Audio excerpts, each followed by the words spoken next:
So let's focus in on this game. It's ACEND Gambit, right? It's in the Red Bull home ground, and it's in the quarterfinals. So I'm going to explain to you guys how these teams are approaching things. ACEND, pretty fucking serious. They want a lot of experience going into champions. They realize that the biggest thing that let them down was being able to play in high pressure environments and adapt to opponents and make the smart decisions in the right places and still keep up all of their fragging, right? So they were one of the teams that came into Red Bull home ground and they were playing properly. They ran the normal comps. They ran some new stuff, sure, like Bonko playing KO on ACEND, but I believe that was like them testing some serious shit. We heard snippets from like even when they were playing in the LVP games, and they're still trying to test out proper stuff that they've done in scrims. I think because they really want that experience heading in. Now, Gambit, on the other hand, I think, here's my personal theory about Gambit. When you look at how they play in their other games and in this one as well, the fact that you look at Defo's stat line, who is normally not the hard carry Jet, and he has 13 first kills and 11 first deaths,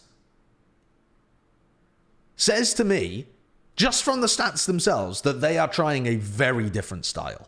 They are trying, in this tournament, I think, a style that is more similar to some of the other teams in the world. That's like the very Jet hyper carry style, right? So I'm thinking like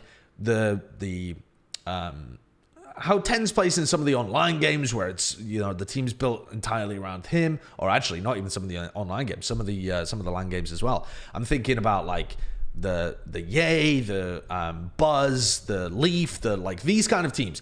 Gambit has never been one of those teams. Defo is not a hard carry Jet player. He's a role-playing Jet player.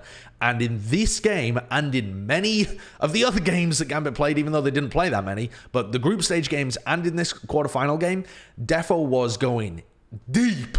I mean, they were playing fucking hard around their Jet, which is not a style they normally do. So here's my theory, is that they came into this event seeing if that was a viable style that they could run against some teams sometimes, that they could add in this like curveball where they have a different style, where they can rely much more heavily on Defo, and he doesn't just have to be this role player for the team. That's my theory, and you'll kind of see this as we go through. Like, look at Split, for example, right?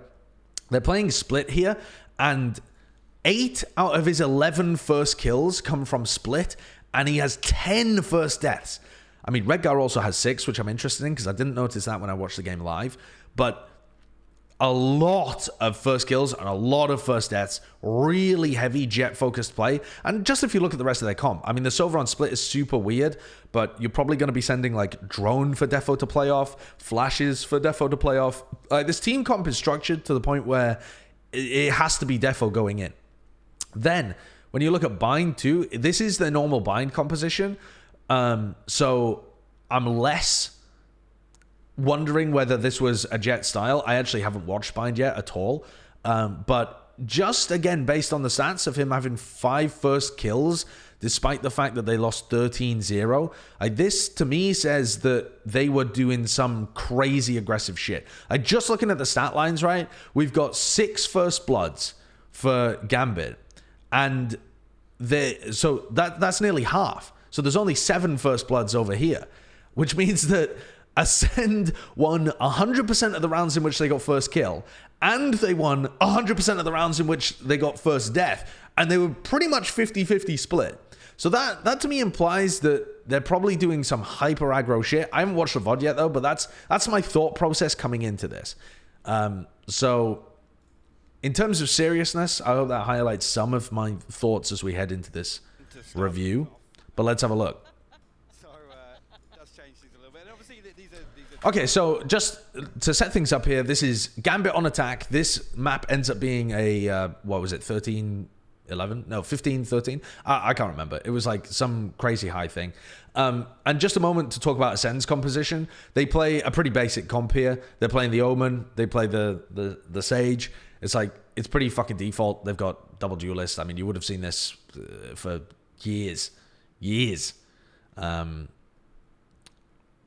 I have to come back to it, but you obviously have their Instaban, which is a different discussion altogether when we talk about Gambit. So we've got Nats playing on his own on the pistol with a trip, just watching for aggression. He knows that people have pushed up aggressively on A because they broke his cam pretty instantly, and he can hear where those shots come from. There's a wall in mid as well here. They've just gone for a B exec. Broken the Cypher trip stuff.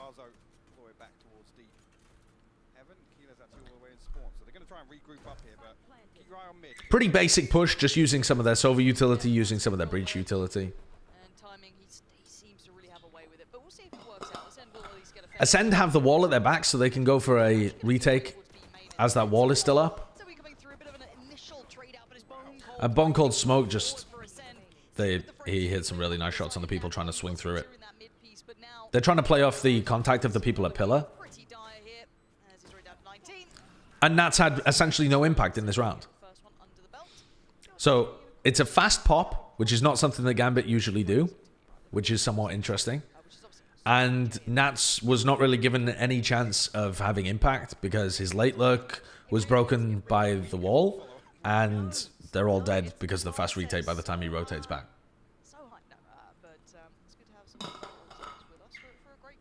Why does ACEND not play Astra? They do play Astra, just not all the time.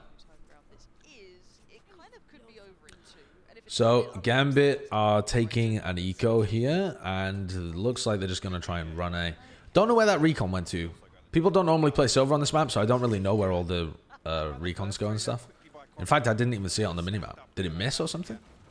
We'll see it later on. I'm sure it's not that important. So this is... This was still a 3-person push towards A this round, but they put the Sage here this time as well. Anticipating, I think, that there was just going to be a fast hit towards A. Because there's not much else that you can really do on split with pistols. Round 2 is quick round time. Redacted Senpai, what's up? What's up? Not playing Astra on split, inting in my opinion. Yeah, I think the Astra is a lot better.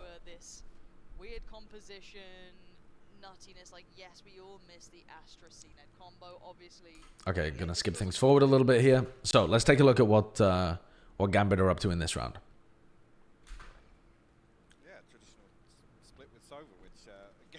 So if you take a look at what the utility is here, you've got this. This could be a suck, but I'm pretty sure it's just going to be a smoke. If it was going to be a suck, I think it'd be positioned a little. In fact, I don't even know whether that timing works now after the Astra nerf. Anyway, it just looks like smokes for here and here. This will be probably a suck early, so that you can get priority over this angle, and then this. I'm not exactly sure what this one is. Because normally if you were going to try and take ramp control, you'd put like fake star here, and then you put one more like in this position, so that you can stun or suck, so that you can get priority on the angle again. But this one, don't really know. We'll see anyway.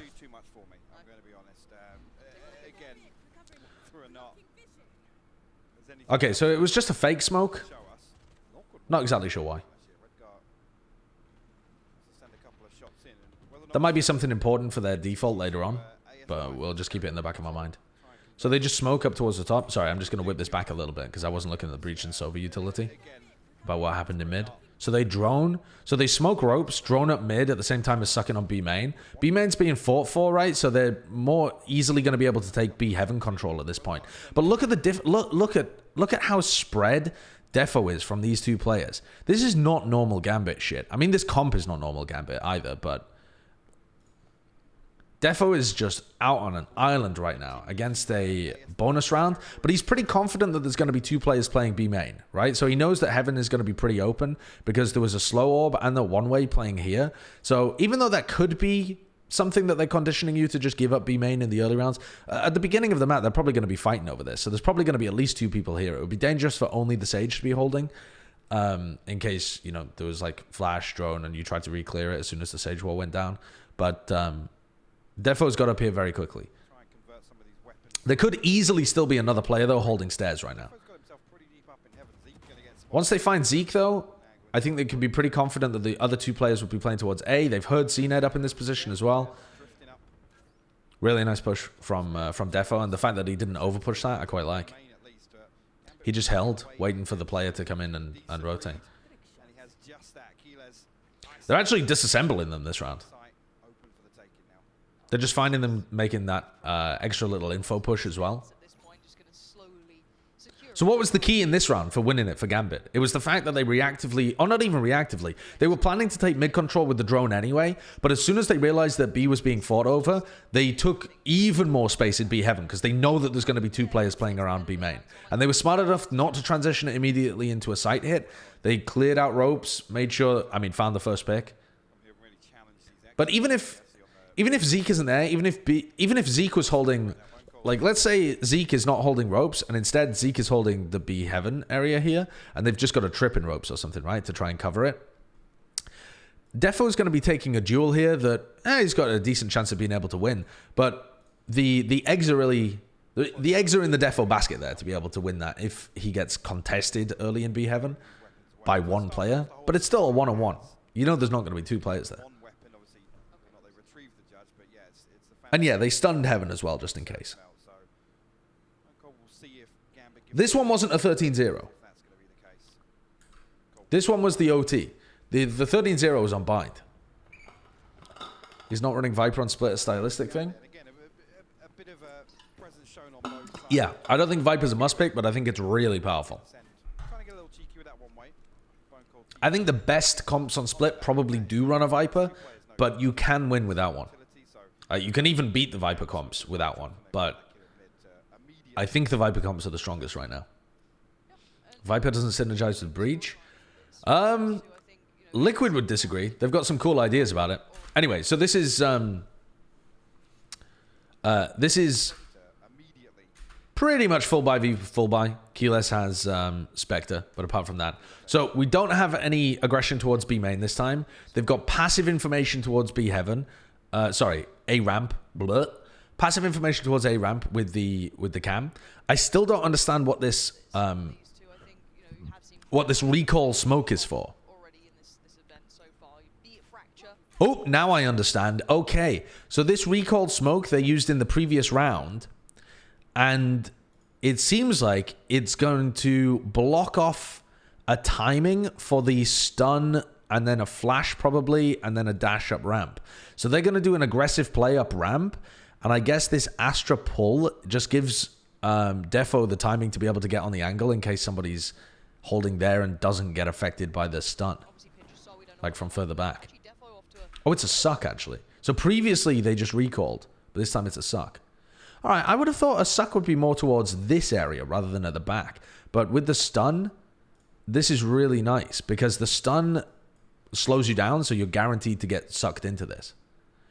And they put this down in the previous round as well, so I think that's pretty likely to catch like a jet that's walking forwards. They just think, oh, they're just going to recall it again. But actually, you have to start respecting the star because they could run this play on you. But again, not a normal Gambit play. Like a fast flash and dash up a ramp. Not normal. With the dart heaven too. Oh yeah, so that's where that dart landed. So that was the dart that they used in round 2, I think. Yeah, and the dart. So there's a couple of things that are going on here. There's the stun into the suck combo. Then you've got the flash and dash. Actually, I don't know whether he flashes, but he at least dashes.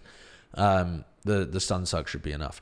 And then you've got a smoke here to stop Defo having to worry about people playing at the back. You know, like there could be somebody holding at the back here or at the back here of heaven. And so the smoke just stops him having to pre-aim these positions, and instead he can keep his crosshair at head height for close.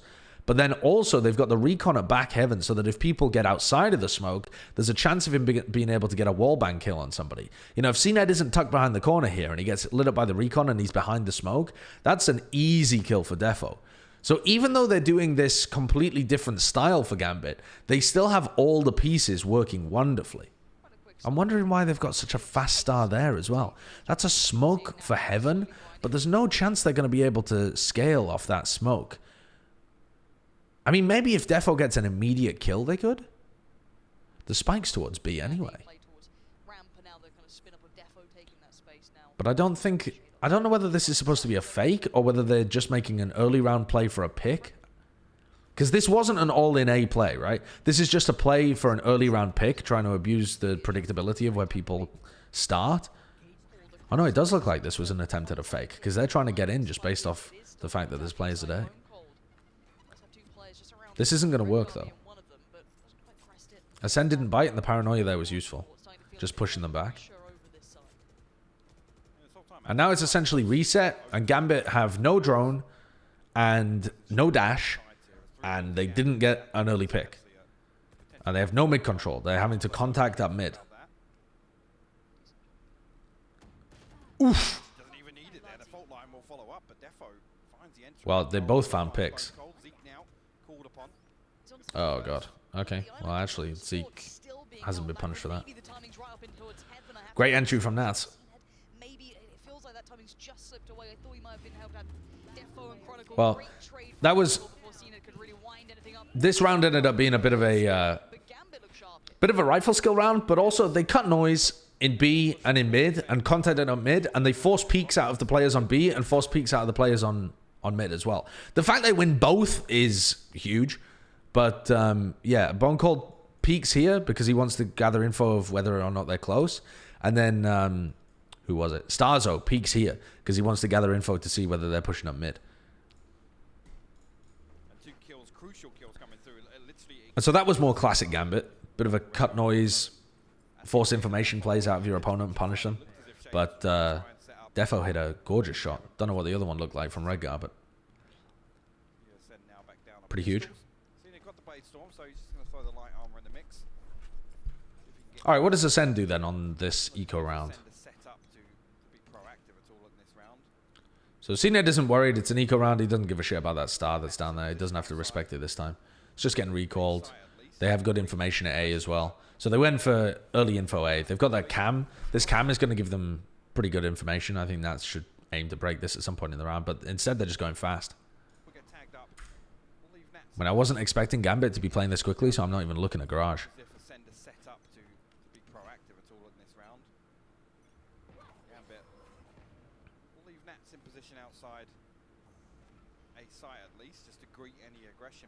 I mean, they immediately took B main control just based off that single suck that they've been playing, and now they're just droning into B pretty instantly. I don't think this is necessarily reactive, and Nats could be feeding them information that there's a deep smoke and a cam and someone's pushed up on the orb. He would have heard all of that information, but I think Gambit were pretty much planning on doing this anyway. So you got a drone, stun into hell. Defo should be able to isolate this kill, but he did walk into a crossfire there too, and Stazo hits a nice shot. And Defo is, you know, out there on his own. Completely just a single player with no assistance. And this style, I'm not a huge fan of Gambit playing like this because they also frequently have a like perma-lurker in Nats. It's not that he's really heavy lurking all the time. Nats does get involved with things pretty heavily on the attack side sometimes, but on this map in particular, Nats is not going to be with them at B pretty much ever there to be able to assist with the hit. So you have the Sova, you have the Breach, who are all going to be sat behind. And unless Redgar is going to be your second guy in, which he doesn't really play that role, you're going to have Defo completely isolated on an island there. They end up winning it. I mean, it's just Gundef in the end. But I don't think it makes sense for Gambit as a team to be playing like this. It'd be almost cooler if Shados was on Sky, but there's a lot of stuff that he's doing on Breach that you wouldn't be able to do. People are kind of leaning more towards Breach recently because of the suck stun combo that you can get with fault lines into Gravwells. And then, I mean, Breach also offers a ton of other stuff too, but it feels like that combo has really pushed him into relevancy on a couple of maps. But I think not being able to get the rifling value out of Shados, not being able to have him aggressive, like always in the position to trade, probably isn't worth the added value from Breach. There's 3 players initially committed towards mid, and this time around 2 members of Gambit will explore from sewers. The stack though is... Wait, what the fuck was that? That looked like it was supposed to be a Vision Striker's flash and dash, and there were no flashes. Like, Shados is holding a stun for Heaven, but they have no plans to take mid control, and they didn't drone it this round. I have no idea what they were doing. I mean, that is just inting, what they've just done. So he smokes himself into mid.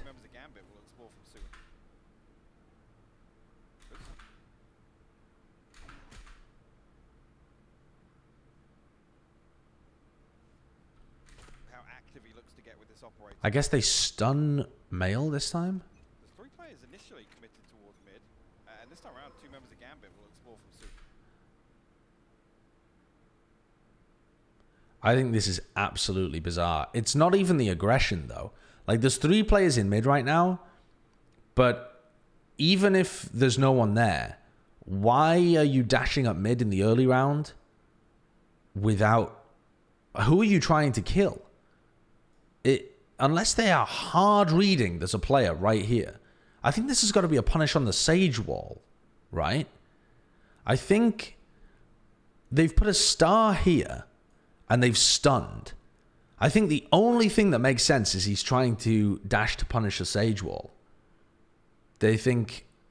But the thing is, the Sage has not been walling mid every round. So there's going to be... Think about the range of times where this works versus doesn't work.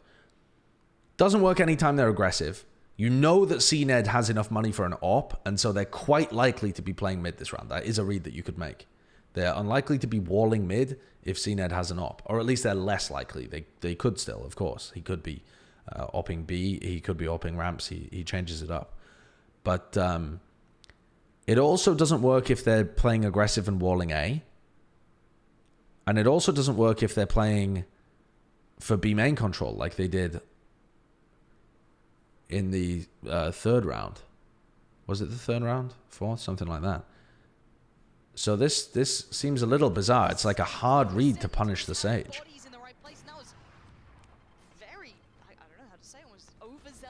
I think most of the time...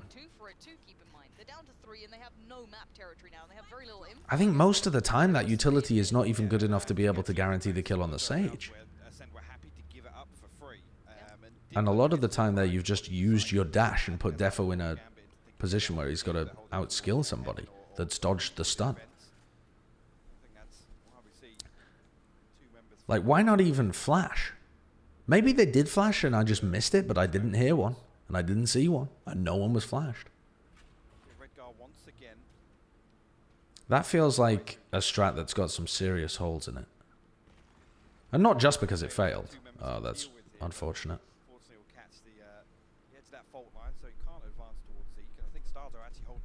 Well, they didn't actually combo the Breach in Mail, though, at the beginning of the round. The Breach was holding Heaven. Look, the Breach has got a fault line Heaven here.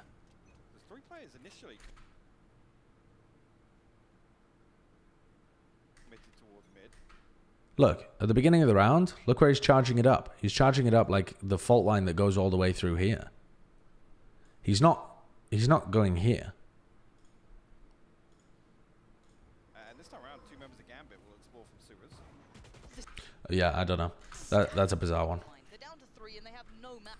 On either side, I think that's kind of lured Gambit into thinking, yeah, they're holding deep, they're holding towards, you know, Heaven or deep within vents.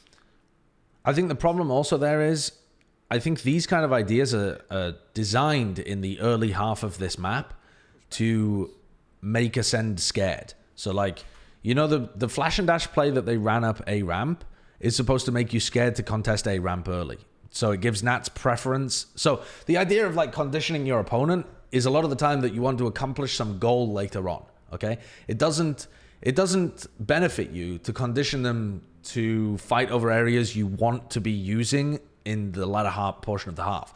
But the conditioning they're going for at the beginning here is you can't fight A ramp early because we could be flashing and dashing onto you, or like stun sucking and dashing onto you.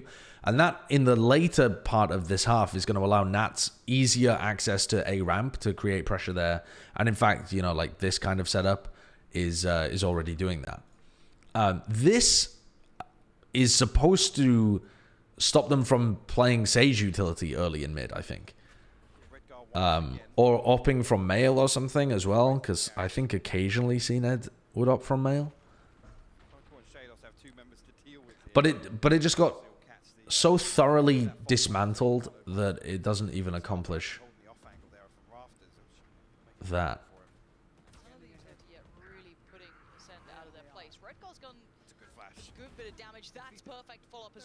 Wow. The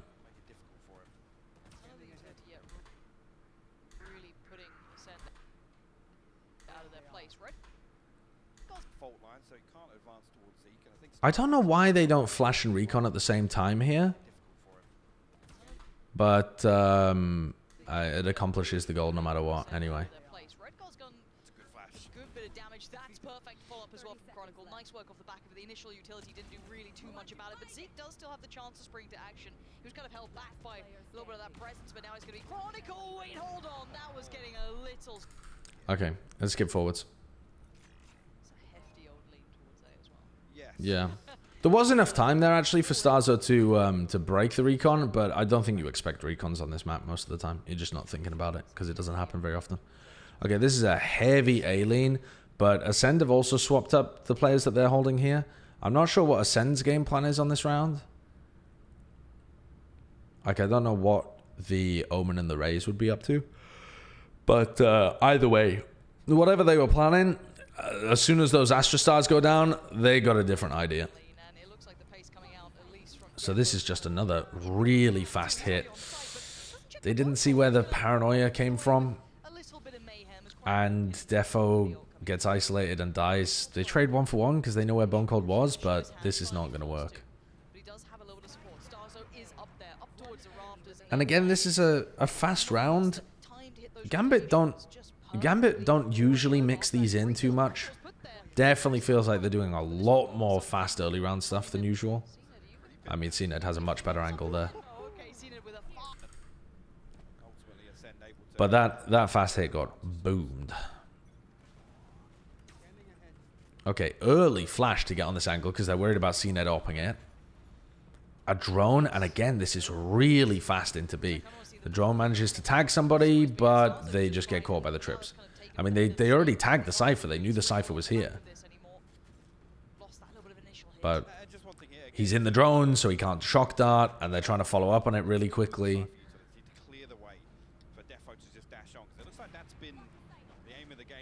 And now the pressure's been relieved, so... Oh my god, that shot from ACEND. The pressure's been relieved, so ACEND can do whatever he likes in mid, and they have the timing to be able to check. Whoa! Redgar's playing on Chronicle's account here.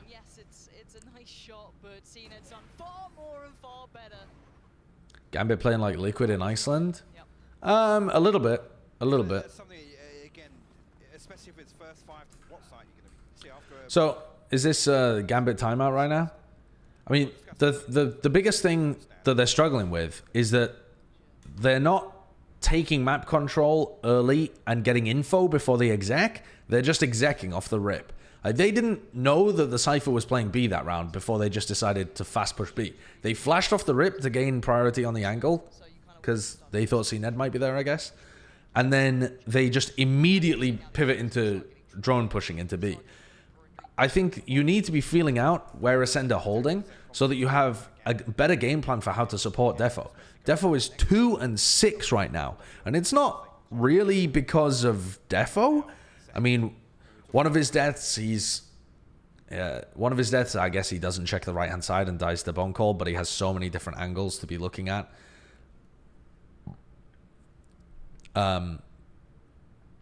And he's just completely alone. One of his deaths there, he just gets caught in a trip. What else? What else has been going wrong for them? I can't remember. But these immediate burst hits are not good enough because you just don't have enough people in the site. And you're not getting the value out of your utility. You're pushing people away and making space. Okay, so here, let's take a look. So I think they're running the same strategy again. No, not quite. Oh, yeah, it's pretty much the same. So this is the round that went super fucking wrong for them before. Except they flashed this time. So this time, Shados swings and flashes here. So it would catch anybody peeking in mid. And then they're going to stun afterwards here with the stun already popped in male. So this is better than the last time they ran it, right? You've still got that same stun there. The timing is still the same on the dash. But this time you're coming with a flash so that people are probably going to back off into either ropes where they're smoked off or back off into male. Now, actually, ACEND's a god AWPer, and he's a really smart player. So I would not be surprised if ACEND takes a gamble here and peeks out from this smoke because he knows their attention is going to be on male. He might not do it, but I wouldn't be surprised if he takes some liberties here, because that's the kind of thing that CNED does. And Breach is still in position now to be able to fault line. This reactive Sage Wall is pretty good, though, because I think it's just going to block everything. I mean, Defo could updraft over the top of it and just try and ego duel whoever's in B Heaven, but, I mean, that... Such a pacey hit here. Oh, and the recon is actually really nice again. So the way they're comboing it with the Sova recon darts, it's pretty fucking good. They've got all of the Astra util is getting used at the beginning of this round, right? So they've smoked in ropes, they stun Mail, they suck here for him to be able to go up and over the top, and they smoke back here as well. But this recon is lovely. I don't exactly know where this recon is landing. I think it's above Hell, I think. Or like above Heaven, I guess. Just judging by the minimap. But it might be in a position where it can also see rafters. I think Starzo got caught while he was like here, and he's a run around the corner. I don't know whether it would actually catch this position if he was always playing there. Again, I don't know enough about recon darts on Split, because I just don't ever see Sovas and don't play Sova on the map either. But anyway, pretty cool, and it catches both players on B. They know where both of them are. CNED does... Ooh, CNED, I think... took a risk there. I mean, Defo's just running at them, trying to kill them on his own. Again, very, very different style for Defo to be playing. And he's just holding weird angles on top of Nubox and popping them in the head. You would never, ever see that kind of round from Gambit. That looks like a Vision Strikers round. You would never see that kind of round from Gambit at Berlin. Never. So that's why I'm saying that, to me, this tournament was them testing fundamentally different styles of play and seeing whether they worked. And I think there's enough in here that they're executing well that they could run some of this. Some of this stuff is really, really smart. It's well thought through, conditions their opponent pretty heavily. The problem is it doesn't maximize the strengths of Shados and Nats, who are arguably your two best players, because you're playing so fast, they don't get a chance to even be like involved in the fight because they're playing Breach and Cypher. So that could definitely trip them up. If Defo's getting shut down, then their composition just looks a bit limp. But maybe they've got some nice slower rounds that they can still exec with this comp, and they were just testing the fast stuff in this tournament. It's at very least interesting. The execs are really good. And they're showcasing something very different. If you were prepping against slow Gambit, and they came out and did this shit to you, your socks would fall off. Very, very comfortable round victory on the back of that. ACEND. Because in a very real way, ACEND against normal Gambit will expect to have this A control and maybe be able to fight for B control and that kind of stuff. And maybe some rounds they'll be able to even walk mid against Gambit, because you're expecting them to be holding safe positions in the early round. So you can take liberties, you can take space in the early round as defense with less risk. So there's less risk, and you're going to force them to re-clear that space, use utility, give away where they are. So that's the kind of prep that people will be trying to do against Gambit, about thinking, okay, how do we play against teams that just run the clock on us for the first 40 seconds? What advantages can we get in terms of map control, sneaky positions, like setups? What can we do to actually work against this? And if Gambit have some rounds where they can just explode on you in the early round, you're going to get caught. You're going to think it's low risk, and actually it's really high risk because they're fighting over the same area as you within the first 10 seconds. Really get a chance to respond.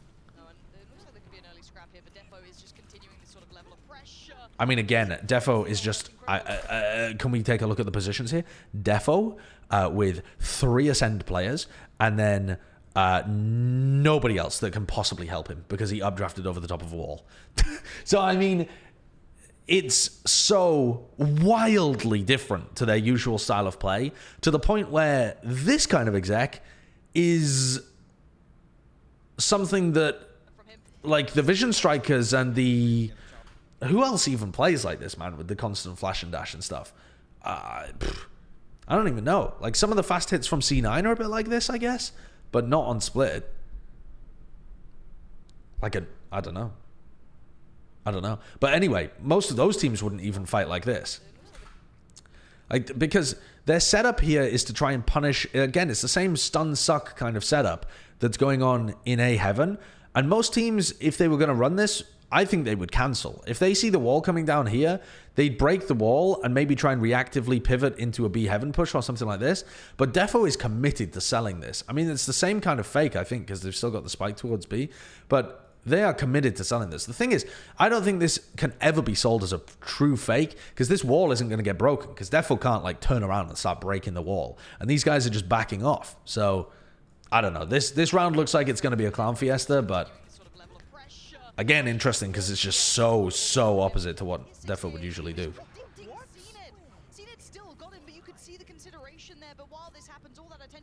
The thing is, I mean, Jake Wake Shake, what you're saying, that they're drawing so much attention, they should be able to take B easily.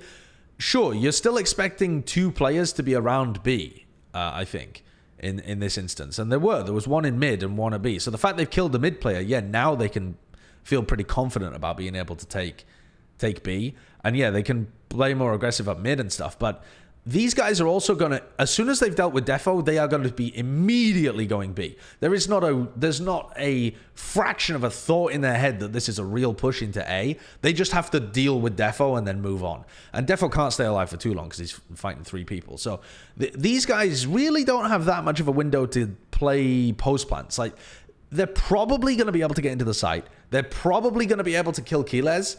But if Keyless can take one with him, there's going to be a fast retake coming. I guess one of the advantages, though, for Gambit is that they're playing against an op. So that makes it more difficult to retake. But Starzo has a free... I mean, Keyless takes one with him. Starzo has a free res in mid. CNED's got some really pushed up angle already. And CNED gets this opportunity to kill Shados because it's so easy to read that it's a fake. He was here, right? And they didn't have to re-clear A. They didn't have any thought in their head. This Sage Wall stays up, and they are instantly able to get to B, and they can push and take risks as the plant goes down. There's 3 players alive. You know one of them is going to be planting. You know their position. It's a smart risk for CNED to take, to peek through that smoke and see if he can work a pick. If someone else was holding B main as he went for that play, he probably dashes away before they get the kill on him anyway, because it's very unlikely they're going to be having their crosshair placed at the exact place he's peeking from. So it's just really smart timing and awareness from CNED, and he gets that timing because of how weird this round was and how fast the pivoting was. And now they got the free res in mid. It's a 4v2 retake. Outside of Redguard doing anything crazy, this round is essentially ACEND. Again, this could be incredible. Redguard around the back. I mean, Redguard actually has made the fucking play. And Chronicle as well. This round really should have been ACEND's. Oh, he legged him. Oh, Chronicle's so fucking good in the clutch. Well, Gambit should not be winning that round. Let's be clear. But, I mean, sometimes Redguard just makes a fucking play and then Chronicle's nasty as fuck in the clutch. That's a feels bad. That's a feels bad. That was a 4v2 for ACEND. I think CNED knew they had to take map control and leave the planter because no way you win a full post plant with no extra map control there. Yeah, it's unlikely. I mean, in theory, you actually... That's one of those positions, I think, though, JG, where some teams would argue you don't have to take extra map control because you have B main control and you are in a 3v4 where CNED is opping. So you do have some chances of being able to win that retake, but you don't have the best utility. You're right. You probably do have to make a play. But yeah, that's outrageous. Chronicle is fucking crunchy in some of these rounds, man.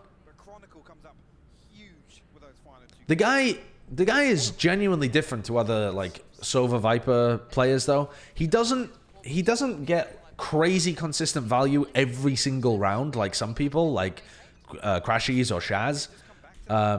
Or I mean even I would put like Zeta in that argument too, where or Navera actually when he plays Sova.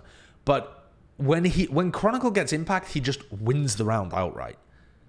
And you know, he's always helpful, but he just turns it on and fucking wins you the game sometimes.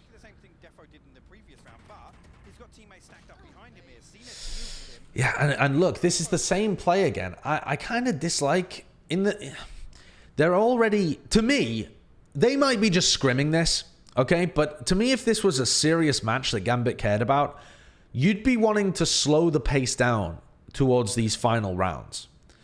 Because what you're aiming for is that the crazy aggression you've gone for in mid and towards ramp has now made the Ascend players more passive to start the round. So it's freed you up in the early round to play more slowly. So trying to like fake smoke here and walk Nats up with, I don't know, Nats and Redgar, walk up, oh, maybe not Redgar, but like, yeah, somebody, who the fuck would it even be? I don't know. I really don't know where the Sova should even be trying to play from, frankly, on this map, but probably more towards mid. So maybe it's like maybe it is just Nats, actually. But maybe you've got like, Nats is walking up here and trying to create a lot of pressure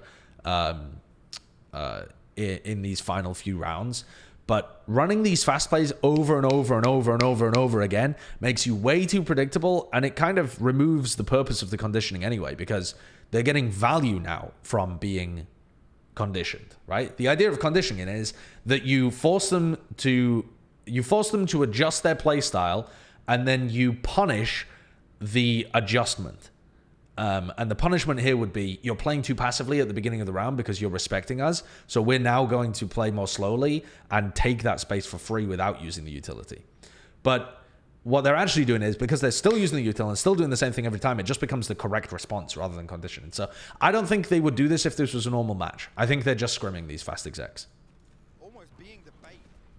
Because at this point, I mean, as soon as that smoke disappears, I mean, that was a fake smoke. It wasn't even a real smoke. But, I mean, that should be a real smoke. But as soon as, I guess this is a fake smoke because it's a variation, maybe? And they're hoping to catch somebody off guard. But the recon dart isn't even there this time. Oh, maybe the recon dart got broken, actually.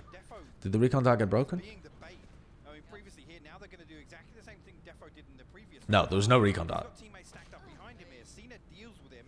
So, I mean, I don't know. I don't know. That's clearly not the best time that they've even exec'd that one strat.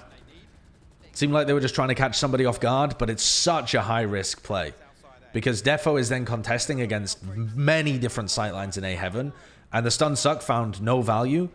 And now you've used your dash, you've used stun, you've used suck. But not just that, you've left Defo in a position where he's continuing to take the duel instead of just falling off. Like, you've taken a ramp control at that point. That's good enough. You could take a ramp, you can cut noise, you can use that. But now you've lost the player. So, again, there's some nice ideas here. I think they're just scrimming the ideas, though. It's a bit unlucky for ACEND. He was playing anti-flash for so long.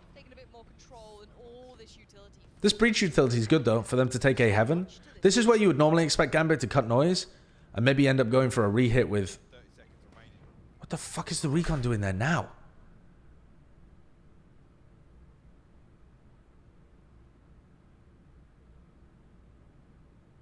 I mean, either this is 5-dimensional chess and he's hoping that this recon makes them think they actually don't have a Heaven control. Or, I don't know. Surely there's better things you can do with that recon dart.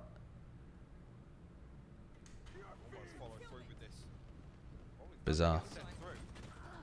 Oh. ACEND with a bit of a miss. Gambit, though, took a Heaven control, and they did slow things down and got pretty decent value out of the breach ult, too. They got their breach in a nice position for that ult. And their A Heaven take was pretty good. Do you coach for a team? No. No, I'm a color caster. I do analysis for Overwatch League and now for Valorant. It's to throw off a timing on the side players, I think. Yeah, but that's some 5D shit. Like, there's only two real things that this recon does. It clears this close corner, which you can actually clear yourself pretty easily because you've got like a high-low stack, right?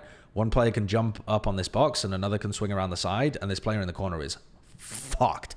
I mean, if they exec this properly, I don't think you can even go 1-for-1 as a player in this corner. Sentinels did that a lot at Reykjavik when they were clearing A Heaven, and it's just fucking impossible for you to be able to get anything done. So I don't think that's a good value from the dart. The other thing the dart does is make the players on site think that these guys are not as pushed up as they are. Because there's been utility in Heaven, right? There's been stuns and stuff like that. So CNED's been forced off this angle. So they know they could be in A heaven, but when this recon dart comes through here, it kind of makes you think that they're only just starting to get into A heaven, or they're about to push in based off the recon. Whereas actually, these guys are about to swing and drop out of heaven. So is that enough value, though, just making the players on site slightly confused to the timing? Maybe. If he had a dart for screens, that might be more useful, or even a dart that landed at elbow. The thing is, again, I don't know what darts are even available to Chronicle here. I don't know what darts he knows as well. That might be different. So maybe he only knows like one that lands here and one that lands here. I don't fucking know. And he just had to choose between the two to get some value before the sight hit. I really don't know. But yeah.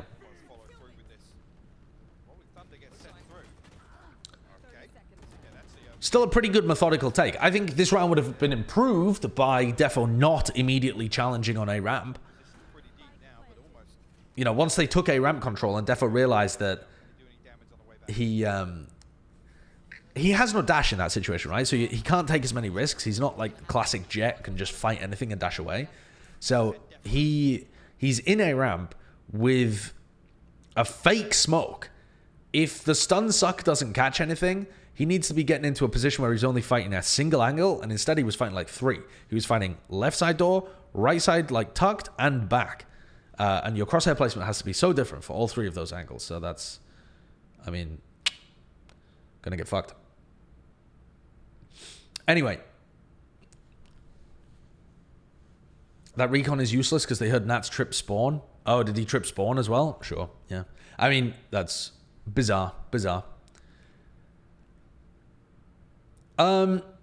Anyway,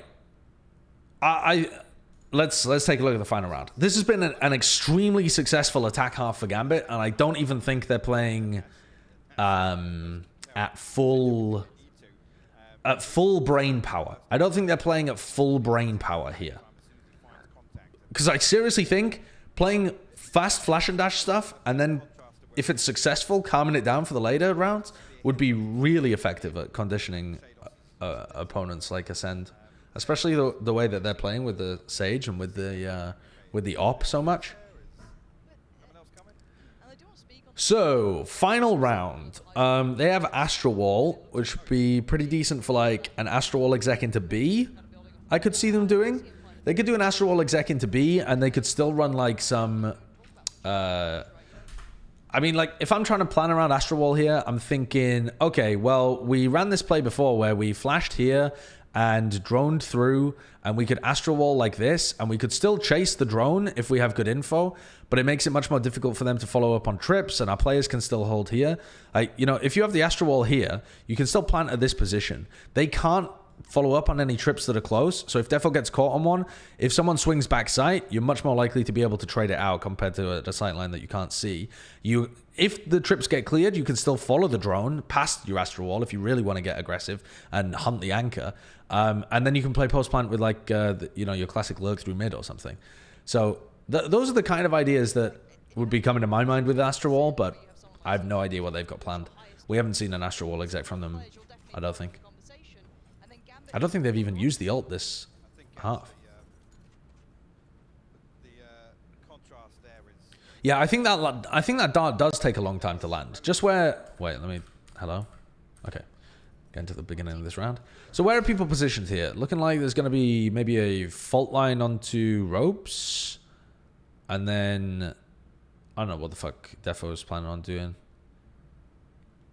I mean, if I had to guess here, it looks like a fault line ropes to try and push away CNED's position. Because what you're doing if you fault line ropes, you're polarizing CNED. Either he goes back or he pushes to a position where Defo can potentially punish him with like a flash and dash. So that could be something, right? Like you fault line here and then the breach runs forward, flashes through this, and you're going to try and dash forwards through mid. And your hope is to try and catch a pick on CNED if he takes the risk of moving in front of the fault line. I don't know. That could be an idea. Definitely looks like this is going to be a position. So I think this one's going to turn into a smoke. This one might even end up turning into a suck. So that if he goes back from the fault line, he gets caught.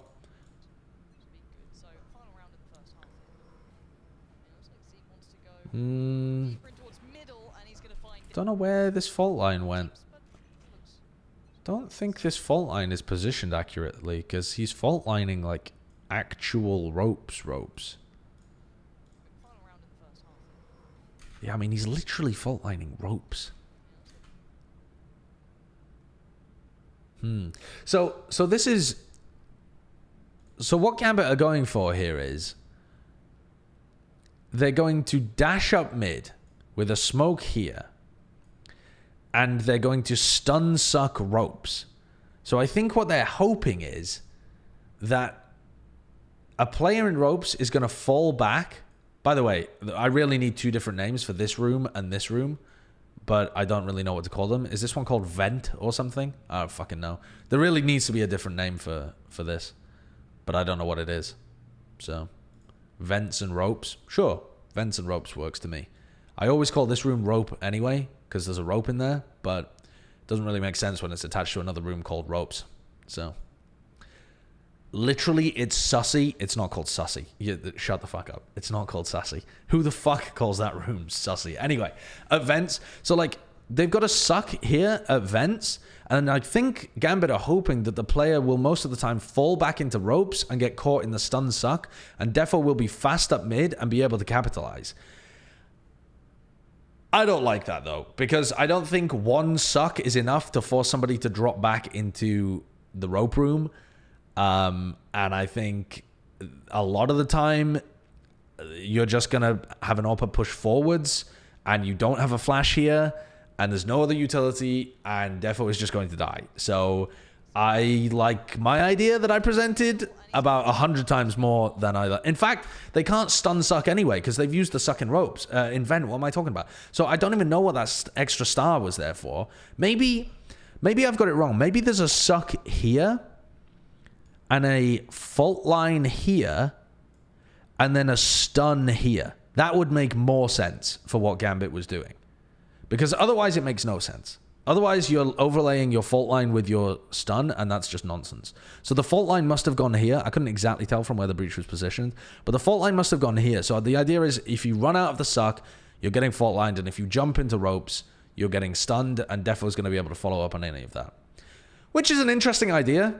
But I think it's just really not judging for the idea that somebody could push forwards in mid. And especially when you're playing against ACEND, who, if you're going to pressure him, he's going to walk forwards some decent percentage of that time. And you know ACEND have been playing triple mid earlier. And you know you haven't conditioned them to play passive in mid because that attempt completely failed.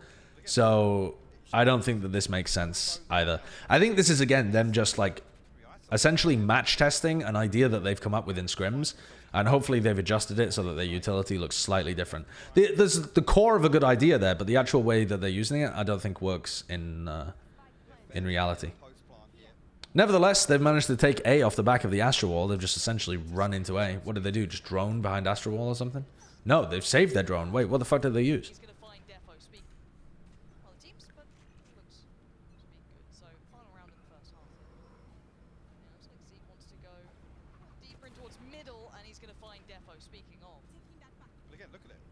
Shows presence in mid. It's only Bone Cold now to defend A site. Be isolated on Heaven, again cut off by the Cosmic Divide as well. So Gambit will find themselves comfortably. So it's just a reactive push into A. I think they were planning to try and split A anyway, once they had rope control, but it probably would have been a little bit of a slower round, like drone up ramp, something like that. And now they've managed to get into the site and they're droning post plant here. God, that's lovely from Nats. He's so smart. He's so fucking good at aiming as well. Chronicle gets a shock dart kill.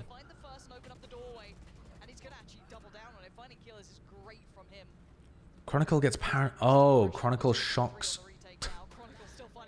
How did Redguard get an assist?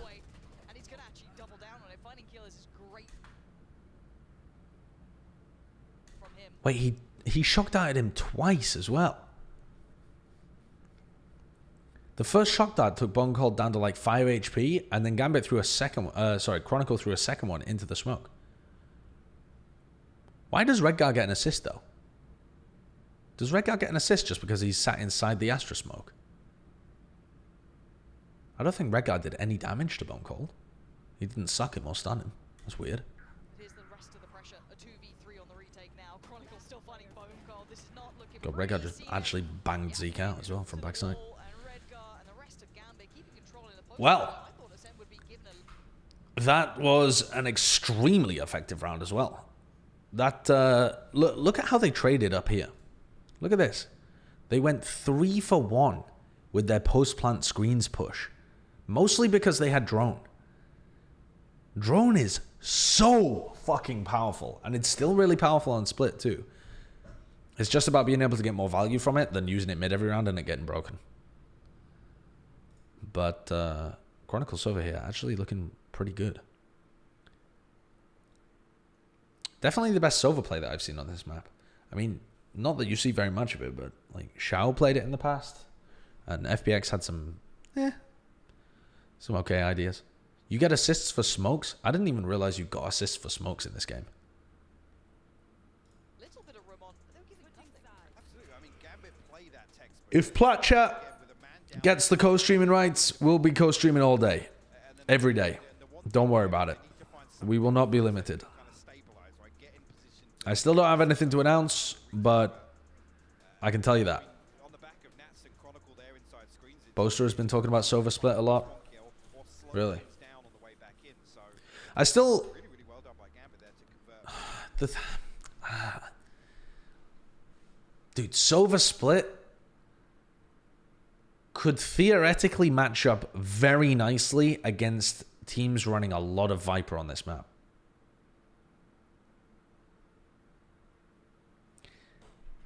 All the games of Like this comp on defense has a huge amount of info gathering against Viper.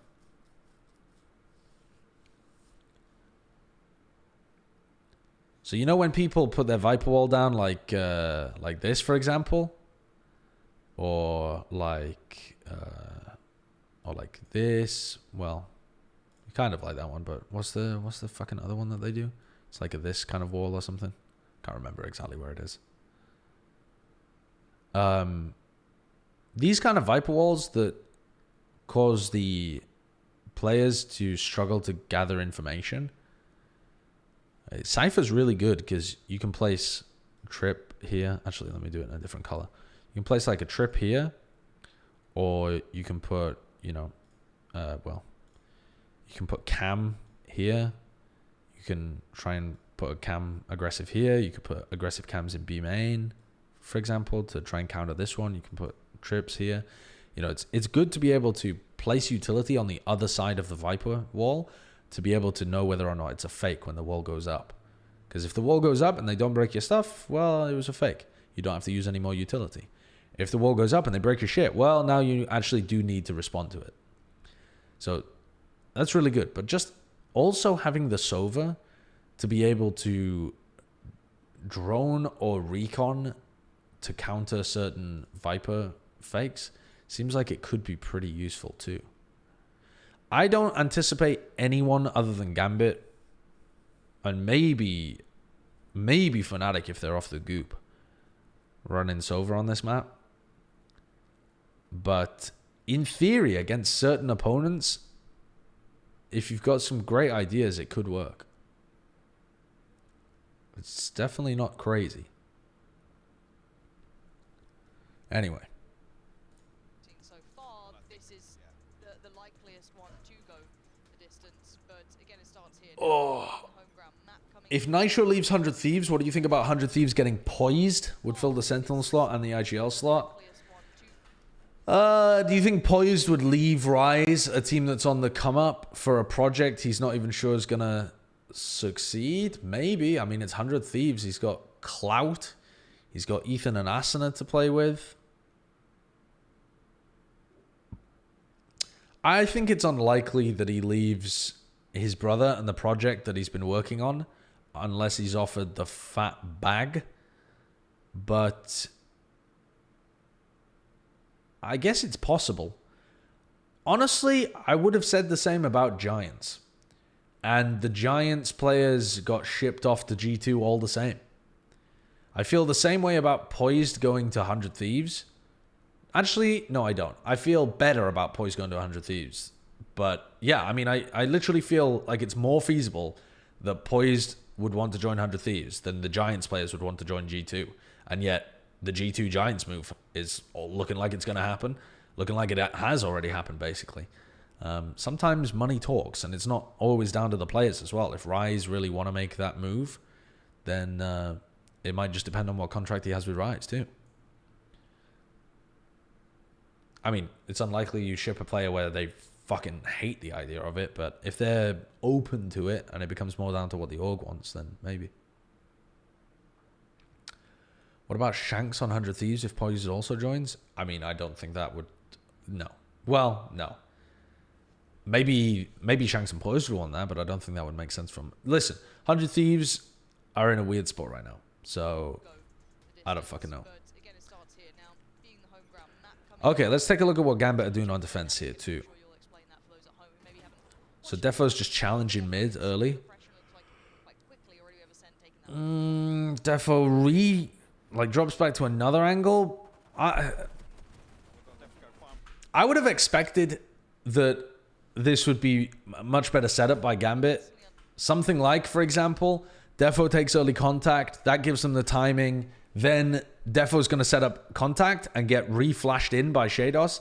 So some kind of setup like, for example...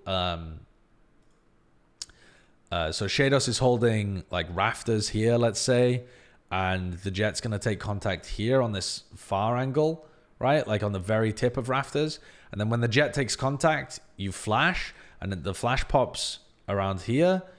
And, or you can even flash on this wall, actually. But you can flash this wall, and then you get to swing back in. I would expect some kind of play like this. Instead, they don't use the utility that they have, apart from the Jet one way, and they literally just shoot them. And they're going to trade 1 for 2 here, I think. Yeah. So, that seems a bit weird to me. Not really getting the advantage of... How does Redguard get 1? I mean, they thought Redguard was inside his smoke there, which isn't an unreasonable thought. I'm all for buying out an entire team and just running with it. I don't think that makes sense from 100 Thieves' perspective, though. They have the core of a great team. Ethan Asuna is the core of a great team.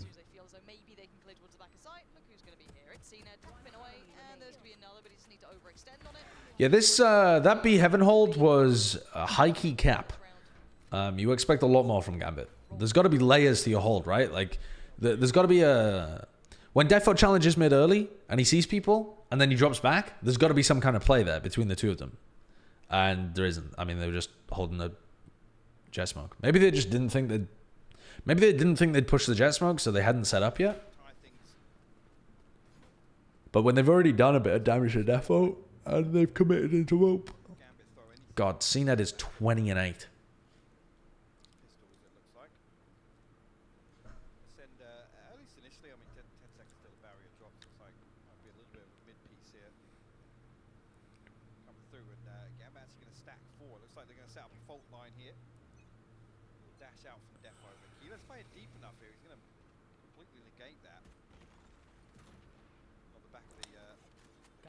I mean, again, really aggressive dash from Defo. So, there's a stun here. So the cam, I believe, saw the Cypher. I think the cam maybe saw the other cam. I'm not sure.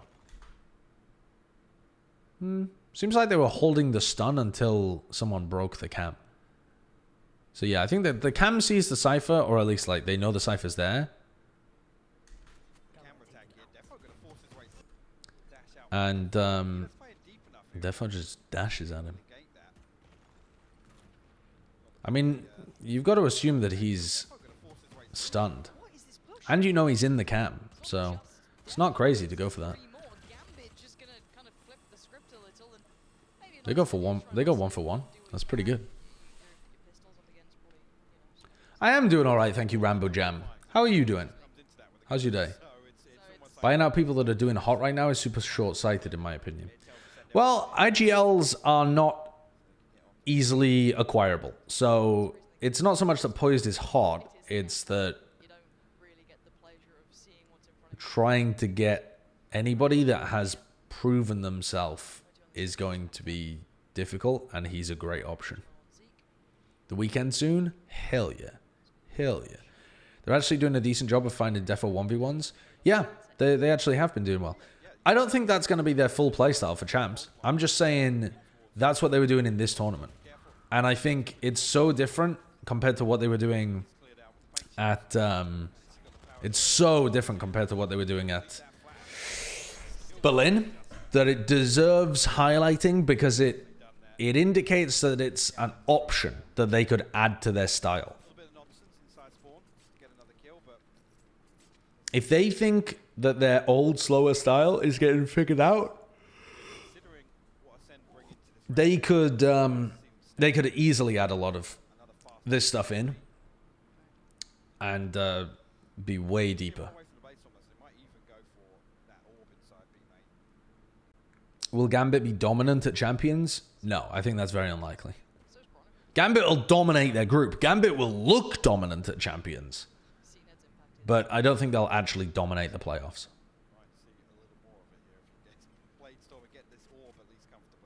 Having said that, though, Gambit only need to win 3 matches to win the event. Because their group stage games are just a gimme. So, got the easiest path compared to everyone else. I think they pulled a rotation here again. There was 2 members of Gambit initially. Redguard's playing very close contact with the judge, so got to be careful. Oh, sorry, I've zoned out of this round. I need to zone back in. I was thinking about the question in the chat. Alright, so they're using slow nade. Only the slow, okay. So bonus round for ACEND. They use the slow to try and get themselves B control. What does this defensive setup look like, right? So this is our first rifle round from Gambit. They've got a star forwards here that becomes a smoke. They've got a star here that probably becomes a suck. I think Redguard pops this suck as the trip is broken. So they've got a trip just for info, and then I don't think they're actually expecting anyone to run into the trip. Maybe if they pop the smoke early enough. But I think most of the time you just suck off the trip being broken. They've got a cam here that's above heaven. So it looks to me like Defo's supposed to take contact, back away, and probably rotate fully to A if they think it's a lot of like mid control with no B presence. And if there is B presence, which there is this round, he probably falls off and plays to swing off cam. This, I think, is just a smoke in mid. But I don't really know. Maybe Defo takes contact and re-peeks off a suck or something? Don't really know. They have a double smoke set up here as well in A main. Did they stun off the rip? Double Astra smokes here and then a stun coming down like this is almost impossible to get early round A control. Like you as the attackers, you literally cannot get past this line in the first 10, 15 seconds. If the enemy team is fault lining and then smoking and sucking. It's a large investment, sure, because it uses 2 stars right off the rip. But if you want to play specifically for an orb, or you think that they're likely to go for an A hit like they are in this round, I think it makes a lot of sense. They're likely to go for a fast A hit in this round just because it's a bonus round, right? Let's take a look though. Let's see what else is going on here. Okay, they find 3. Again, these recon darts are just not getting broken because it's so unusual. They know there was a Cypher playing towards A. And they know that they just detected 3 players in B. So they're droning to try and re-clear this. They find the pick. They only saw 1. No one else re-swung. So now Redguard playing with Shados here. And that's really good. Really good value. Shados should not be re-challenging, I don't think. Because he's got great utility to retake. This is a nice play from Bonecall, but I don't think it's going to get anything. Ooh, and now Nats is going to be really scared because he's on like 20 health. Oh, and he still just swings with Defo. He's so confident.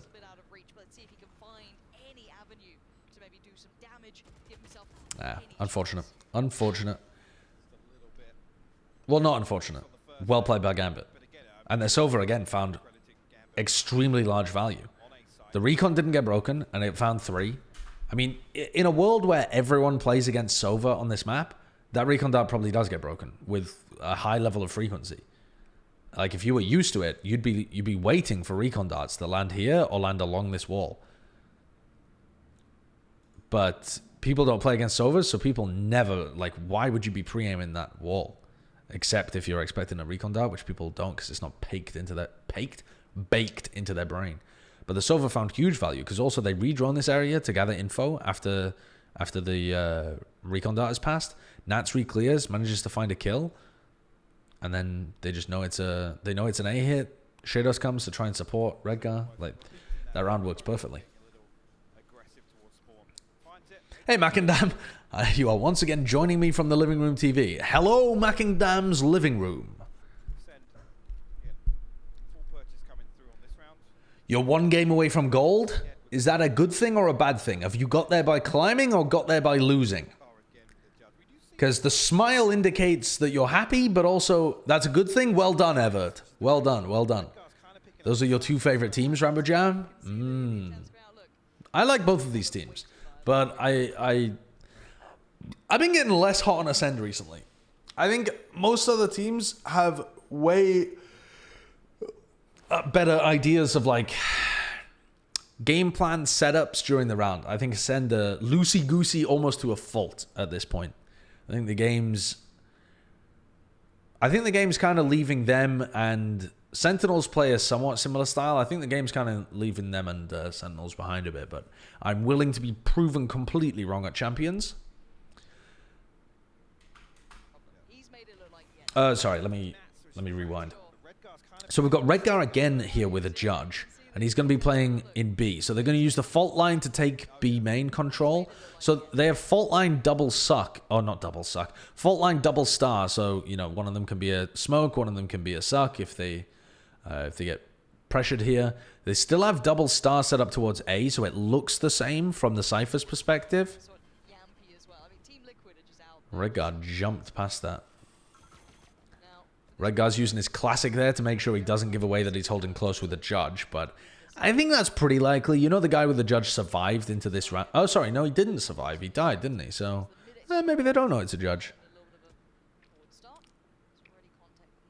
Redgar, though, feels like he's given away his position too much, so he's going to back. But Ascend is still going to have to use utility to take B main. They use Blast Pack to jump in there. That was actually fairly nice. You can see it from the minimap here. So they do a high-low peak, right? Kind of, except one of them's flying through the fucking air. But Zeke blast packs from this side and goes like, pew, so that he gets a fast peak that distracts and pulls crosshairs. And then you've got Starzo swinging afterwards. So he like sneaks in afterwards. So cool way of clearing B main, but it still accomplishes the task for Gambit. They know there's 2 players there because they've heard 2 footsteps. They've heard a blast pack. They know it's the Raze there and a second player. It's probably going to be the Sage because you know that the Sage has been playing in that area and slowing it off the rip. It's a pretty safe assumption. Now you know the Jet's in mid as well because they've been forced to dodge the drone. This could be the Jet pushing behind the drone here as well. This could be Defo pushing behind the drone here. So for CNED, as he reclears this area, he's got to be cautious. Recon dart timing is beautiful. And kind of cool that he puts extra bounces on it so it's more difficult to break. He puts 2 bounces on it, so it actually lands in the exact same position it first hit. But, yeah, cool idea. It does actually, that's one of the recon darts that's got the most, I don't know, attempt to obfuscate where it's landing, and yet it's the only one, essentially, that they've broken. But they were ready for that, I guess. Okay, this definitely now feels like heavy B heaven control, but it might not be a pivot into a B push. These A players should not rotate just yet. The suck is beautifully timed by Redgar. Beautifully. And Defo's dismantled this. Is just living the dream right now. So on split, anytime they take mid control, even if they push all the way into B heaven, even if they wall off stairs, you still can't rotate your A heaven players with confidence in pro play, because they can easily pivot that back into, if they just halt and pause, they can easily be going back through ropes. If you don't have information there, which they didn't, you have to anticipate that this could be an easy pivot that they could do. It's a bit like on Ascent when people go down mid, even if they wall at the bottom and break the door towards B, so it looks like a mid to B split, unless you've pushed out Gelato, I mean, and even then, you have to be cautious that they're going to go back through catwalk and end it as an A split or a full cat push. So it's just the advantages of having mid control, but Gambit actually played that incredibly well. Good round from both teams, though, I think. Both teams trying to get themselves advantages in the round and play the map and play the information game pretty well.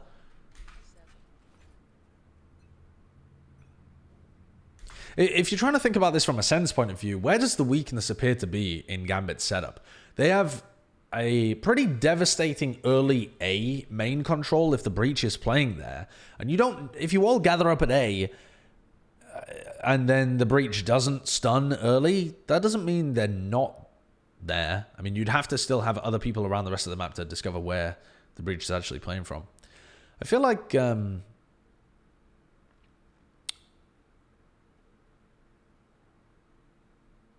I think the middle of the map is definitely the right way to be thinking about this from ACEND's point of view. But Keyless is kind of going to get bullied, I think, over at A. So this becomes a really difficult job, because if you think about, all right, if you're ACEND, yo, Flav, thank you for the tier 3. Thank you very much for 21 months. Oh, I didn't even, I mean, I just hard Donowall Panda Vito for fucking 1 hour as well. 1 hour ago, I got a 20-month resub. I can't stop clicking ads. Got to know if there's hot mums in my area. Okay. Yep, thanks, Panda Vito. But Flav, thank you very, very much for the tier 3. You're on mobile? Nice. Big pug please spam. How goes it? Goes very well, thank you. Goes very well. Ascend's comp seems really outdated. No Kappa. I agree. I think it is. I think Ascend's comp is pretty outdated. It's still pretty decent on the map, but I don't think it's the best that you can play currently. I mean, I think the Astra is almost a straight upgrade. And then even outside of that, I think adding in Viper or Sky, or some people have been added in the Breach to their comps, adds some different stuff that's really useful too.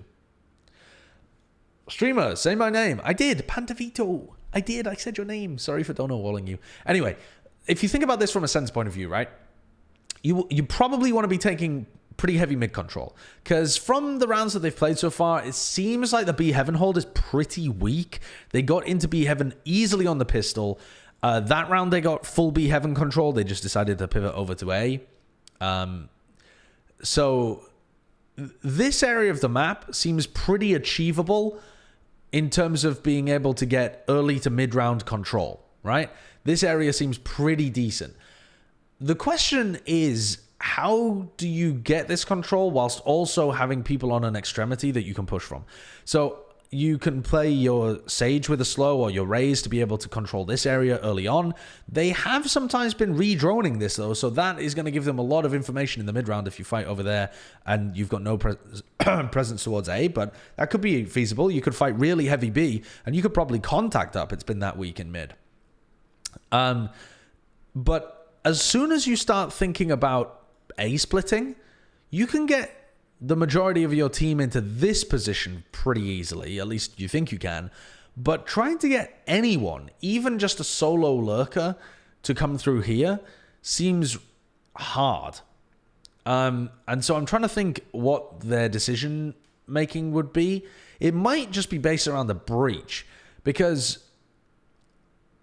if Keyless is holding here, you know, and he like, let's say Cam's up top and it gets broken and he, you know, cages here and here, he's got to be concerned. If he's passive at the beginning of the round, he's got to be concerned that Rhaegar could be tucked here and they could have this kind of setup, which even if you cage this off to break the crossfire, you do have to be a little cautious about this, especially if Rhaegar's holding with the judge, because he's showcased that he is happy to do that. They have also a stun suck combo, a smoke and stun combo here with the fault line. What I'm thinking is that you probably want Keyless to still be playing here, and you want to be trying to grab info on where the breach is. And if the breach isn't towards A, maybe that's your timing, that's your window to try and move up ramp. Because you're not really afraid of anyone else, I don't think. I don't know that. It's an interesting idea trying to break this setup. I think mid-round contact pushing mid seems like it would be useful, though. Oh, they're going to paranoia to take B Heaven really fast. This is just a fast B Heaven split. Okay. I think this is a great idea. That's what I said. I think B Heaven's the weakest part of the map for them. And this, to me, looks like a real hole in Gambit's setup. That their B Heaven is this weak. Because with a breach and with a jet, there should be some really funky things you can do to stop those kind of pushes coming through. You know, you should be able to get your breach into CT where he can flash for the jet to re-clear, or stun.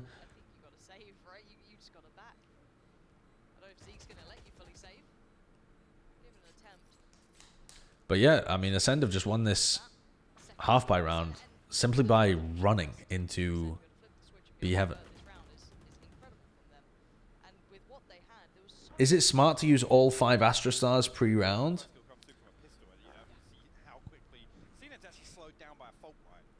I don't think it's as bad as it might seem. I don't think it's as bad as it might seem.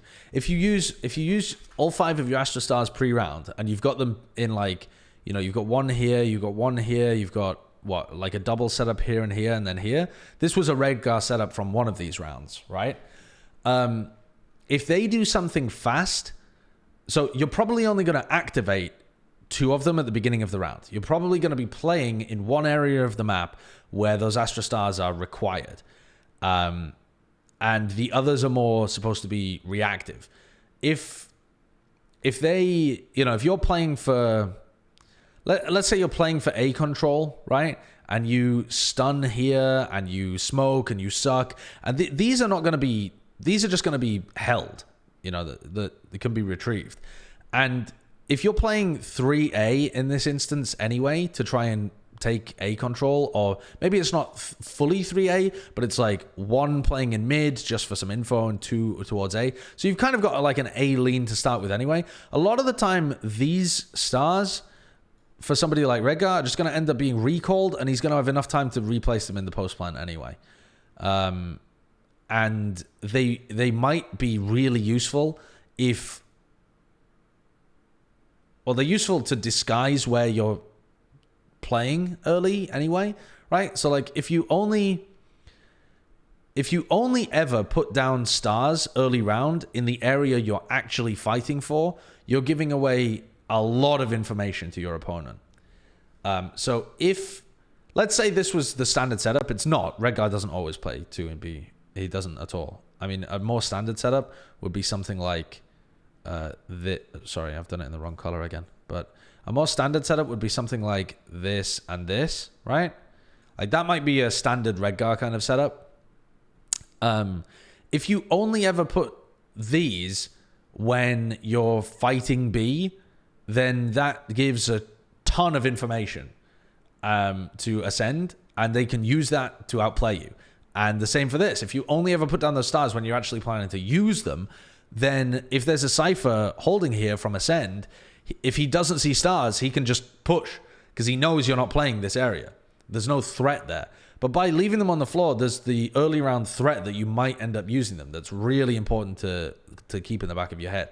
So even though you'd like some flexibility to be able to do stuff on the fly, I don't think it's as bad as it seems, like using all 5 of them at the beginning.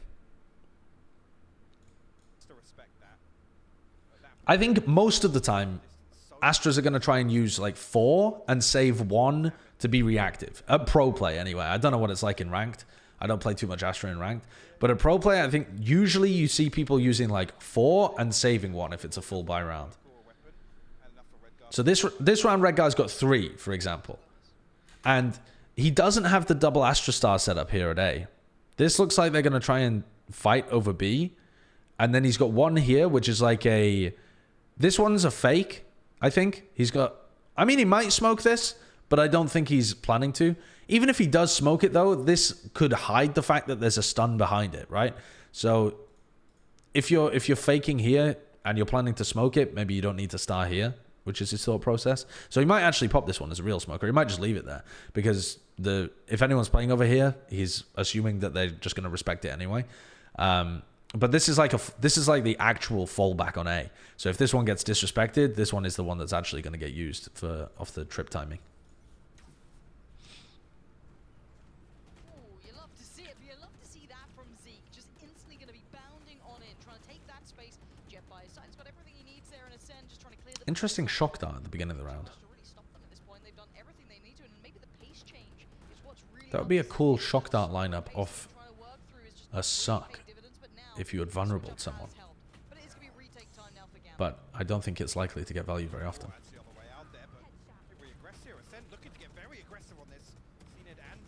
Oof, what a Zeke just spamming through the smoke.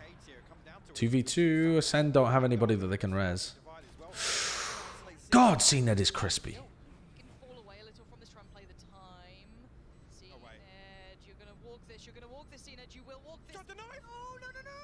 Wow.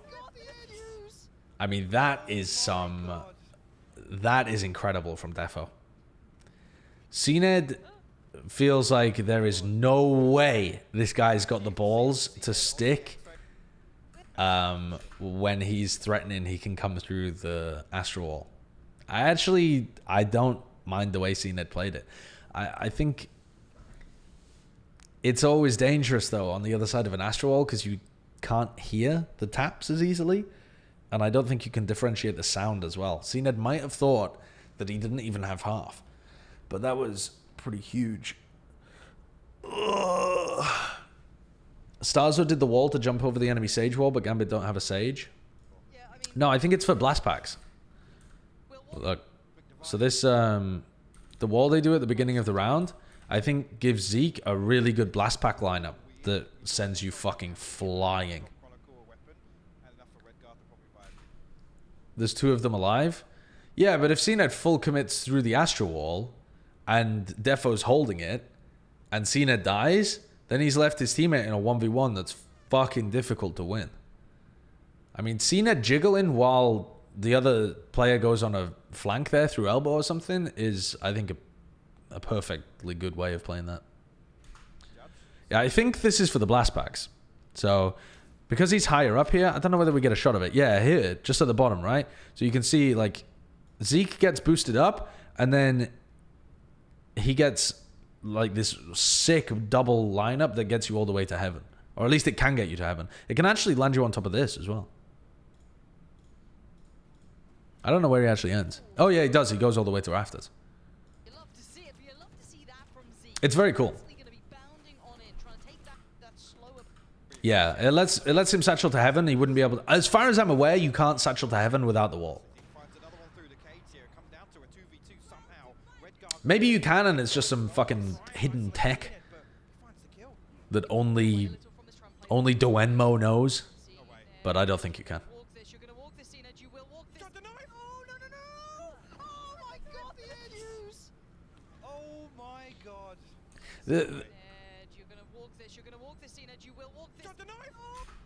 The real the real question, I guess, is why they don't just both push through, because they are actually on both sides of it.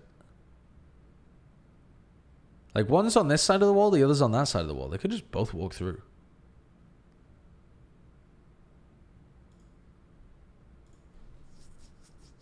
I guess they just don't have a protocol for that. I mean, that's what this match will be useful for. They'll be looking at this and be thinking, okay, well, next time we're in a 2v1 and there's an Astro Wall, we'll just walk through it on opposite sides. Scared off a elbow push out? I I mean, it depends what CNED saw or heard. He jump peeked as well through the wall. He might not have been able to see There's two of him diffusing. That's for sure. Yeah, I mean, do we want to... Do you think as the world opens up a little more, we'll see more cross-regional teams, like CNED to somewhere in NA, or NA player to EU team? Yeah, if there's more LAN tournaments. The amount of LAN tournaments right now is tiny. Absolutely tiny. There's like... And I don't even think it's because of COVID necessarily. I think it's just the game is still winding up. You actually can still hear the diffuse noise. It's just really quiet, I believe, Jay. Like, let's be honest, that is... And I think CNED was close enough he could hear the diffuse noise, but it's very quiet. Yeah, the divide's in place and all of that, but still, you got to check it. And see, just walk mid. Yeah. Just walk mid. If Defo repositions the elbow there, they can line up for him when they double. See, no, go frag. No, if they double swing, Starzo is blocked by this box, by the flower pot. Like if Starzo goes through, the Astro Wall was like right here. There's a gap there where Starzo can go through, and Starzo's gonna be safe. And the only people that can kill Starzo are ones where CNED is looking at them. The only thing he has to be worried about, the only reason why you might be cautious to do that, is if you think the guy tapped and he repositioned like back here where this map box blocks Starzo's sightline, and he could isolate a 1v1 on CNED and then play a 1v1 against thingy. But even at that point, Starzo's got great chances of winning that 1v1. So I think it is just the correct play to both go through the Astro Wall. If you know the guy's tapped it recently. If they didn't hear the tap, then Diligent on their approach here. what they did is fine. Could be walking into this. Actually, Defo looking to get a little aggressive on this. Oh my god, they're... Oh my god! Check them with... What the fuck is this round? Could be walking into this. Actually, Defo looking to get a little aggressive on this. Oh my god, they're... CNED dashes into his face. Defo fucking no-scopes him. And then Zeke hits an air shot on Defo. Body check them with the up there. I mean, this round is ridiculous. Stuck around for so long. Shadows comes in, tries to play support, but we're down to a 1v1. What has Okay. this game suddenly become? Okay. You see how different this game feels compared to a normal Gambit game? Because they're fighting so aggressively in the early round. On attack and defense. It was a valiant attempt, a very, very good shot at things. Boncold ran into the Silver ult! Boncold he seems so... Bruh! Did he? Did he seem I mean, he safe? did initially, but the first two completely missing him. I think trying to line up for maybe the default plan or a plan for heaven, but he gets caught as he's hopping back. And they say EU teams are slower paced. It's not going to be any I mean, that never applied to Ascend, but Gambit in this tournament definitely showed a different style. They are normally really slow paced, right? I don't think that would be unfair. Sound of the diffuse Oh, Chronicles Recon is so good here to flush elbow. dwindled away from Chronicle. I don't think he's got the toughness anymore. No, he doesn't. Doesn't have time though. Boncold's done well there after what got so sketchy. That was awkward. Again, if Chronicle's able to close the distance a little quicker, That was a risky one. see, jump picks it there. Why he decides to creep ramp. Hey, we got a replay. Guard there. Oh, here's the diffuse. Yeah, that peek just wasn't enough from CNED. Oh, was he going for the knife, actually? Is that what he did? Ultimately, is why he decides to creep ramp.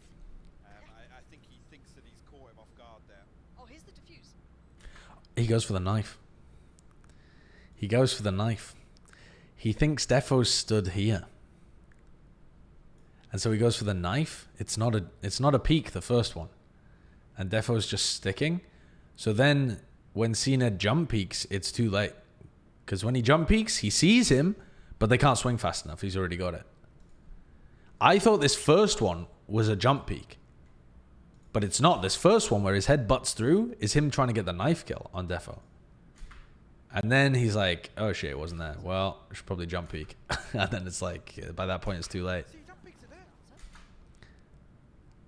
I seen that jump peaks and then comms. They're diffusing! Push! And it's just too late. Heat would have won that round. Moving swiftly on. 10-9 now. Okay. Warm it in. Oh. Okay. Gambit, though, are definitely struggling on the defense side of this map to actually just hold. Like, for example, here, I know it's not really fair because the guns are different, but Redgar gets paranoid on the site, isolated. You know, you're not playing with the Sky in heaven or something that can just flash out through the smoke and try and help Redgar when he's pressured. You're playing with a breach in a passive position early. Okay, Shados gets a kill too. Shados was just spamming backside and got a kill as a wallbang. Alright. Actually, he wasn't spamming backside. He was spamming through the window, through A heaven. Oh my god, Gambit are going to win this. Alright, what's your bets? Oh, that was just so good. God, CNED is just so fucking good. So Defo's going to op this round. They got Breach Stun as a bit of a fake, like they're taking B control. And Defo doesn't hit the shot. But these positions are really safe on defense for Gambit without actually having a setup of how they're going to play off each other. Like the B Heaven is incredibly weak right now. There doesn't really seem to be a plan for how Shados is playing with the others. I mean, Shados flashes there so that Defo can try and peek B. But look at the gaping. Oh, the timing is actually really good on that drone.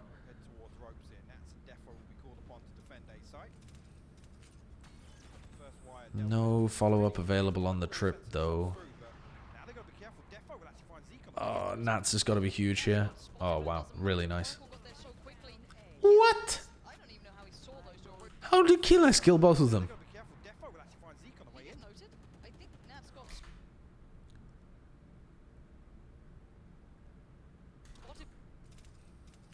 Huh. So, this smoke from Redgar has a little gap at this edge where you can see this sightline. And normally this is going to get turned into a suck, I think. If it's an A push, I think this becomes a suck. But they've given him a smoke so that Nats can play around it and try and kill the players dropping heaven. But Nats and Keyless, I think... Sorry, Nats and Chronicle both, I think, believe that they're hidden by the smoke from the A main sightline, but they're not. And Keyless just is holding the crack angle and kills both of them. Because originally... Oh, Nats' cage is up as well. And then the cage falls down and Keyless kills them both. And Keyless... Yeah, I mean, Nats just doesn't realize that his back is open to A main here.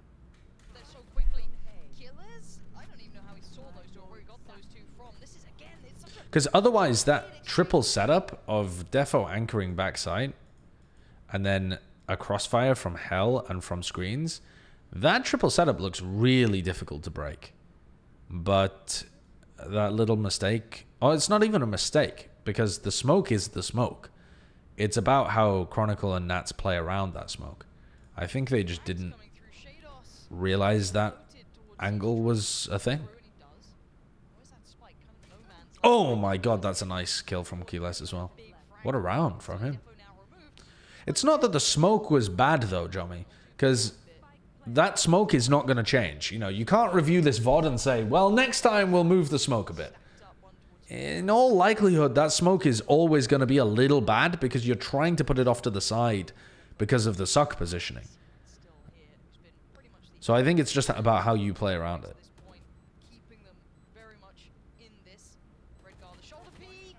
Would you rather adopt Nats or CNED? What do you mean adopt them? Oh, okay. Well, Shados wins this round, I guess. Jesus Christ, the guy's so good. CNED, by the way, has 3 times the amount of kills as Keyless. And Keyless just had a great round then as well. This mid... The mid just looks so weak for Gambit. They're opping and that's it. It's like we just have the op posted there, and if Defo misses or gets pushed off, they have nothing. And they have no... I'm going to say they have no retake or like fighting options for B Heaven or A Heaven. They kind of do, because they've been like flashing and jet one-waying and droning. But most of the time, those are just going to get broken. It's not like you're actually fighting ACEND for territory. Oh my god, what is that? But again here, they don't have enough information.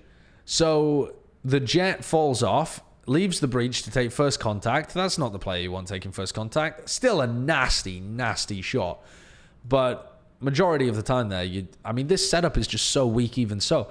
Jet holding here and breach holding here is, I don't think it's even good enough. I mean, it might be if the jet plays a little aggro and then backs and you reflash, you know, here or here and try and fight with this crossfire.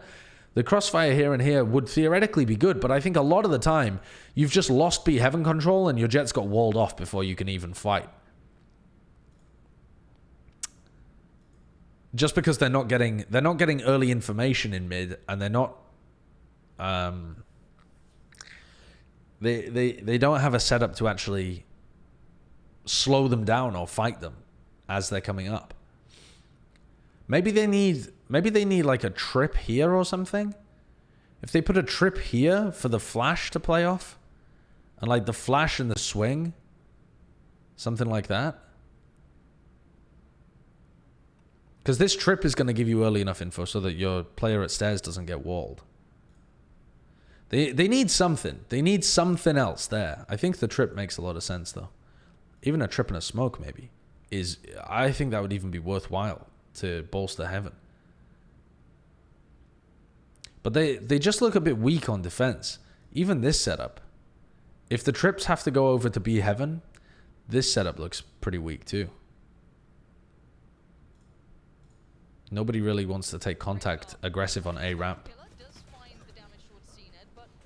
It's kind of passive information gathering.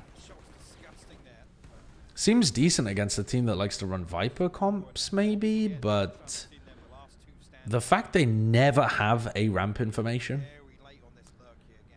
and then not really fighting for mid outside of defo, this defense looks real weak. They had that trip a different round, but they didn't play off it in the end. So close.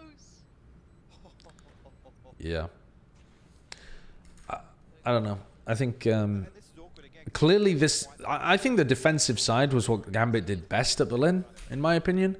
I mean, their attack sides were pretty decent too. Wasn't like they were lacking.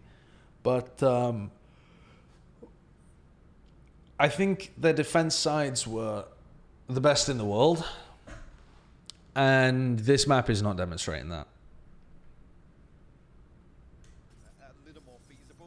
This is just going to be them playing mid super heavy, I guess.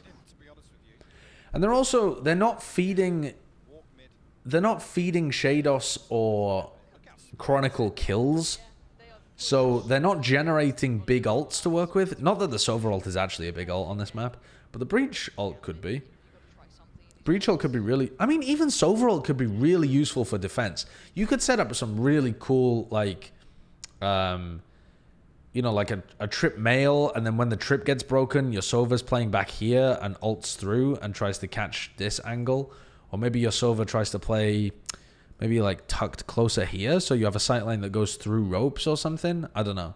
There's probably some really cool crossfires you can get set up if you're nerdy about trying to get value out of Sova ults. And you wanted to build around a defensive Sova ulting. This map has a lot of verticality, which makes it difficult to find good Sova ults. But if you find them all grouped up in a room, they are not going to be able to avoid it. If you pick the correct room, they're going to find it really difficult to dodge. Hey, Maruto. Thank you very much. I'm doing very well.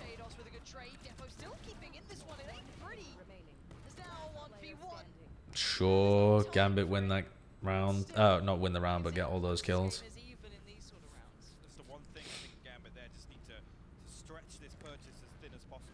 Yeah. Also,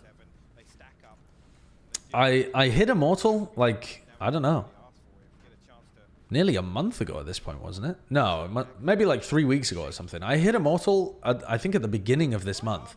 Then I lost it playing with Bren, and I got it back again. And since then, I've just been playing some solo queue every now and then, and we're headed up, baby. Immortal 2 is the next one. After Champs, we're gonna be actually no. After Champs, I'm going back to the UK. Tragic. Maybe before. I don't know. Okay, sorry. I've zoned out again. What is this buy looking like? Two Spectres and a Guardian for Ascend because they all died to Gambit in the previous round. And Redgar has his Judge online again.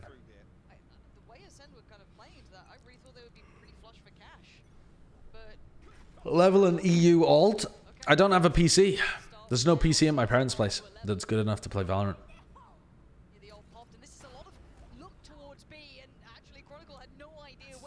I mean, okay, Zeke is just selling this fake. Oh, wow. And they kill Redgar, too. Breach ult slows them down. Allows them to get the rotate. That ult is excellent, too. The Cypher ult, I mean.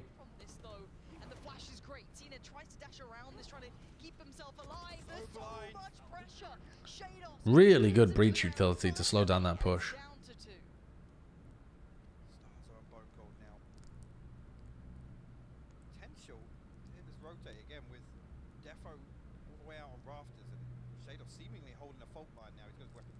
I think the biggest problem on defense is just finding somewhere good for Chronicle to play. The Sova.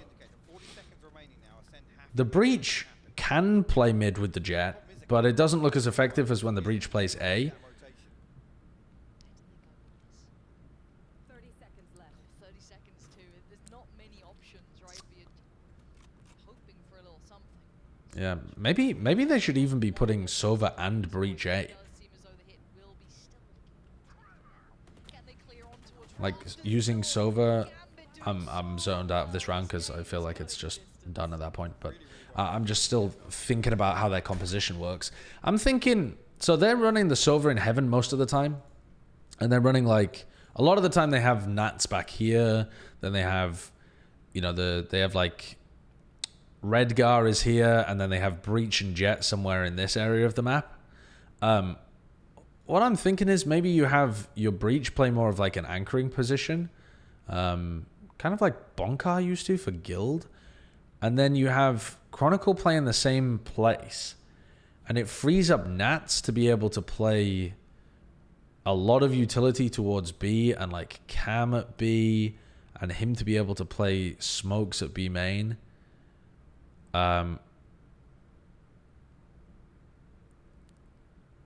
Because you can still drone ramps at useful times or through here. I guess droning ramps from all the way back there is really risky in case they just push on you.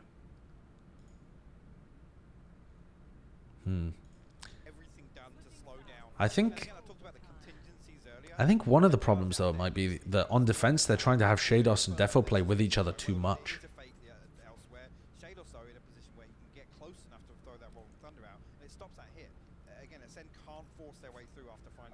Because it just, yeah. I don't know. Droning to reclear B main is nice. Yeah, but holding B as a Sova is just tragic. I mean, I guess, what do you do if they fast push you? You need so much Astra util there. I mean, you might be able to do that, though, if you just had Astra... If you just had Astra utility, and the Sova held, like, kind of like a retake B kind of setup? I don't know. Oh, wow. What was that? Starzo just walled CNED in.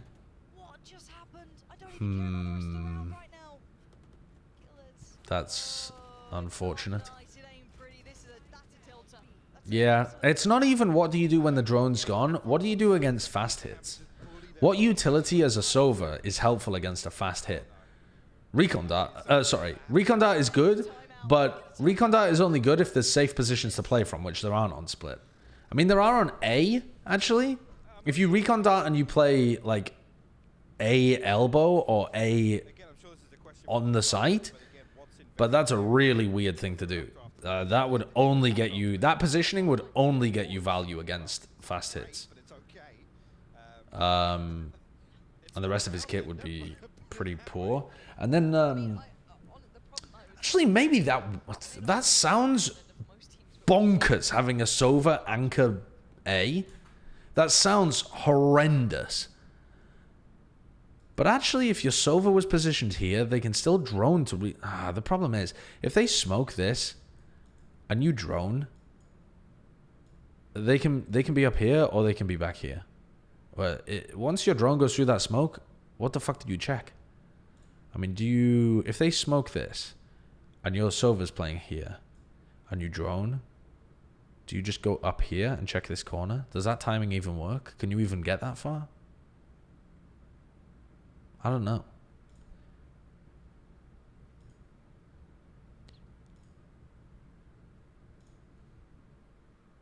I don't know.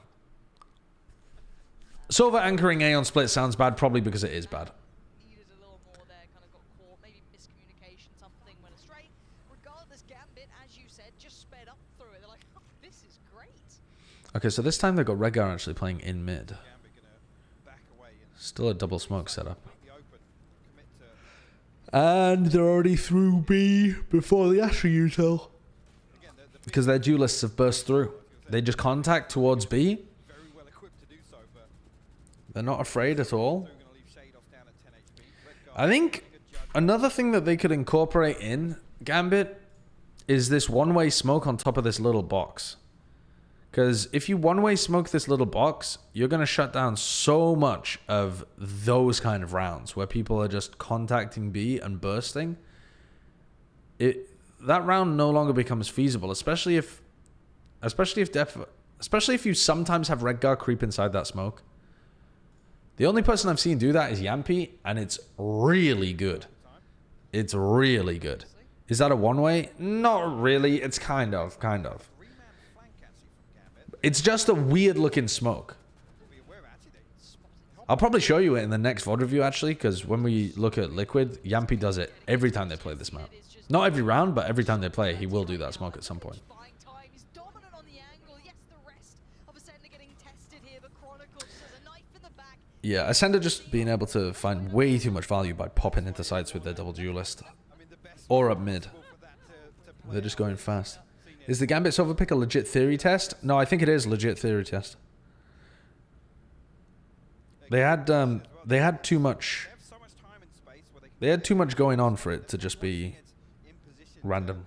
to guard a questionable trap. Why? I mean, traditionally you could put it just in the entrance of B main. That smoke has a gap, right? I always thought it was just a misclick. No, it's not a misclick. No. Really deep inside spawn. 33 kills on the board right now for CNED.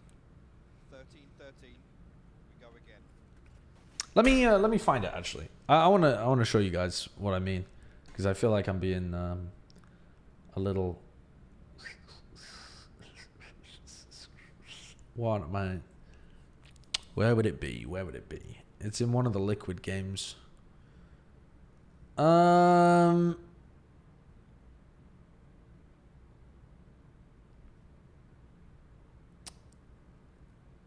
Where would it be? I think I could just pull up the game against Fnatic and it would very quickly pop up. Liquid against Fnatic. They played split here. Well, Team Liquid on defense. We're looking second half. Probably some round from like round 15 onwards they did it. Quickly skip through this. Round 15, hello? Any round 15ers? Round 8. Need to go much further forwards. So there's the star. Actually, I mean, literally right there. That's the smoke that I'm talking about. So this is a smoke that lands... You saw where the star was previously? I mean, I'll show you in a sec.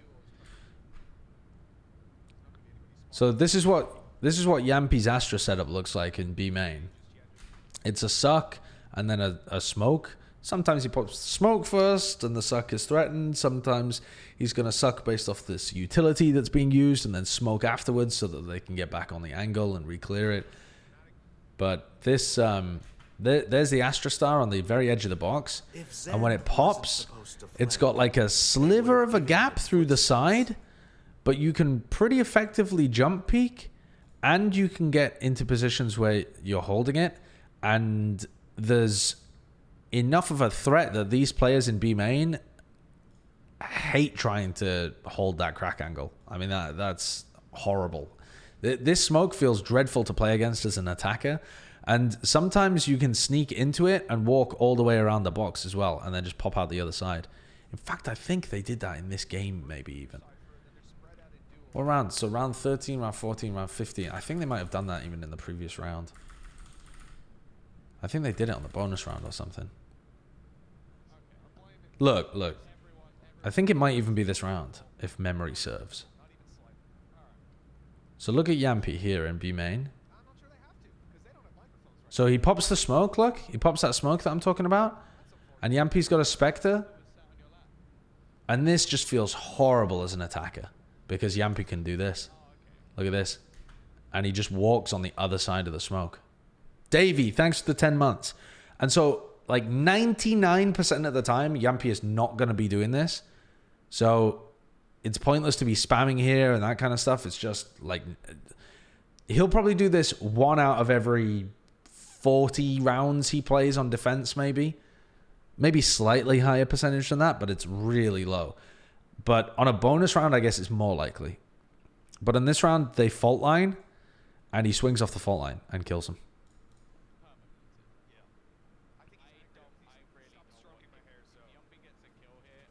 Look, he's just fault lined and kills Boaster. He ends up trading 1 for 1 here. Mystic also got fault lined, by the way.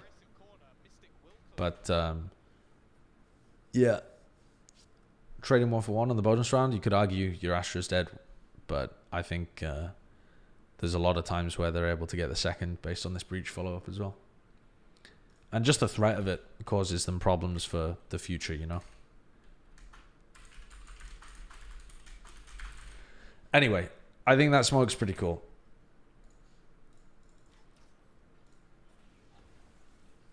Isn't it just the safest bet to just spam it every time? No, there's many, many rounds where you don't want to be making noise in B main. If you every single round go into B main and spam that corner, they know immediately whenever you're grouped up in A.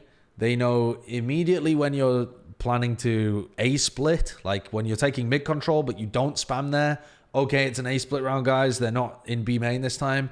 You know, like saying you should do something every single round is only good if it doesn't give great info to your opponents, or if you can do it without it being a problem when you don't do it.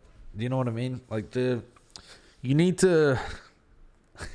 I've been playing a lot of poker recently, and a lot of poker theory is super applicable to Counter-Strike and Valorant. And there's like... It might not be the... It might not be the best play in that round to not spam the smoke, but if you spam the smoke every time, you're hurting the whole of your range of rounds that you could be playing.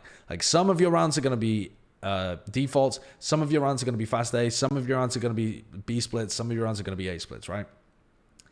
If what you do when you default means that your opponents know immediately when you're A splitting, well, now you've just hurt all of your A split rounds for a tiny improvement in your defaulting. Do you understand the concept there?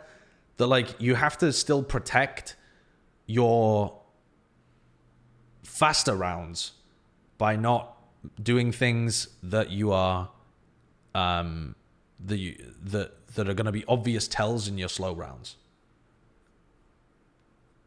You know what I mean?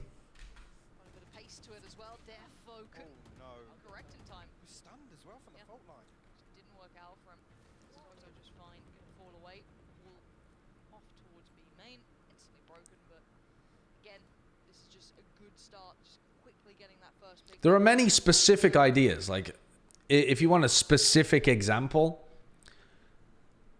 in ranked, if I'm playing the ACEND comp, I'm going to be slowing and nading there a lot of the time. A lot of the time, right? Because I feel like it's pretty likely in ranked that one of their defensive players is going to be trying to shoot this angle, right? So in ranked, my default that I'm going to call to my team to do is to slow nade there, or at least nade or something, you know, like putting some piece of utility there. Fine for ranked. In pro play, if you slow nade there every round, you know, you're slow nading there for the first 5-6 rounds of the half, and then there's no slow nade that happens there, what's going to happen? This guy is going to be like, oh, there's probably no one there. And just walk and push and take it. Which means you've stopped them peaking at the beginning of the round, but for the rounds in which you are doing something else, you've crippled them from the beginning. Because not only have you given B-main control to the opponents, you've basically telegraphed what your strategy is. So you need, not only is it in theory like a waste of utility as well in this specific example, but like you're giving too much information to your opponent when you don't do it in some instances. Do you know what I mean? That's what I mean by having to protect some of your other rounds. That's literally how Fnatic played Sentinels close on this map. That specific example is what Boaster explained was his biggest read on Sentinels. Sure, and that's a flaw, right? In poker, they call them leaks. Or a read, you know, same thing. Oh, it's not actually the same thing. But if you make a read on your opponent based off one of the leaks in their game. A tell, sure.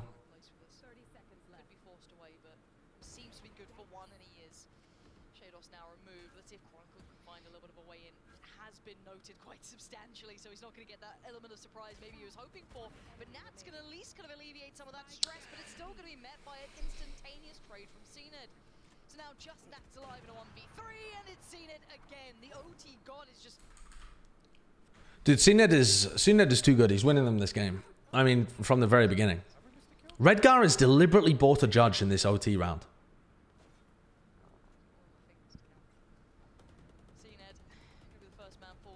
Suck, aftershock. Oh, Redgar wasn't looking. If Redgar was looking there, that play would have worked fantastically. Tragic.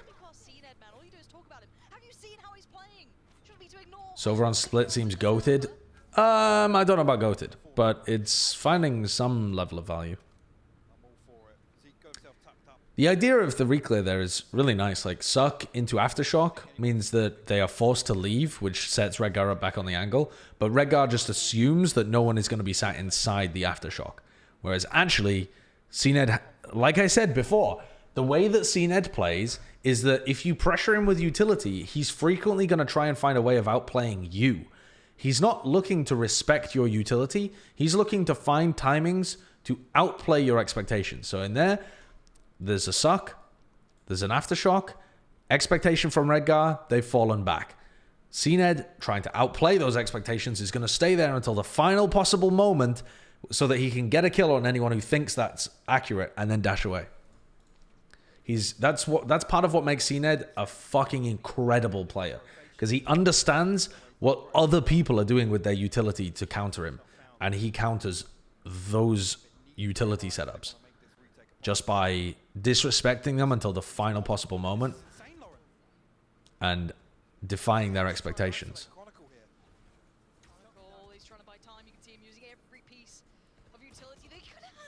Wait, sorry. Let me take a look at what's going on here. Huh, so they're going hard towards Chronicle. He's got shocks. Yeah.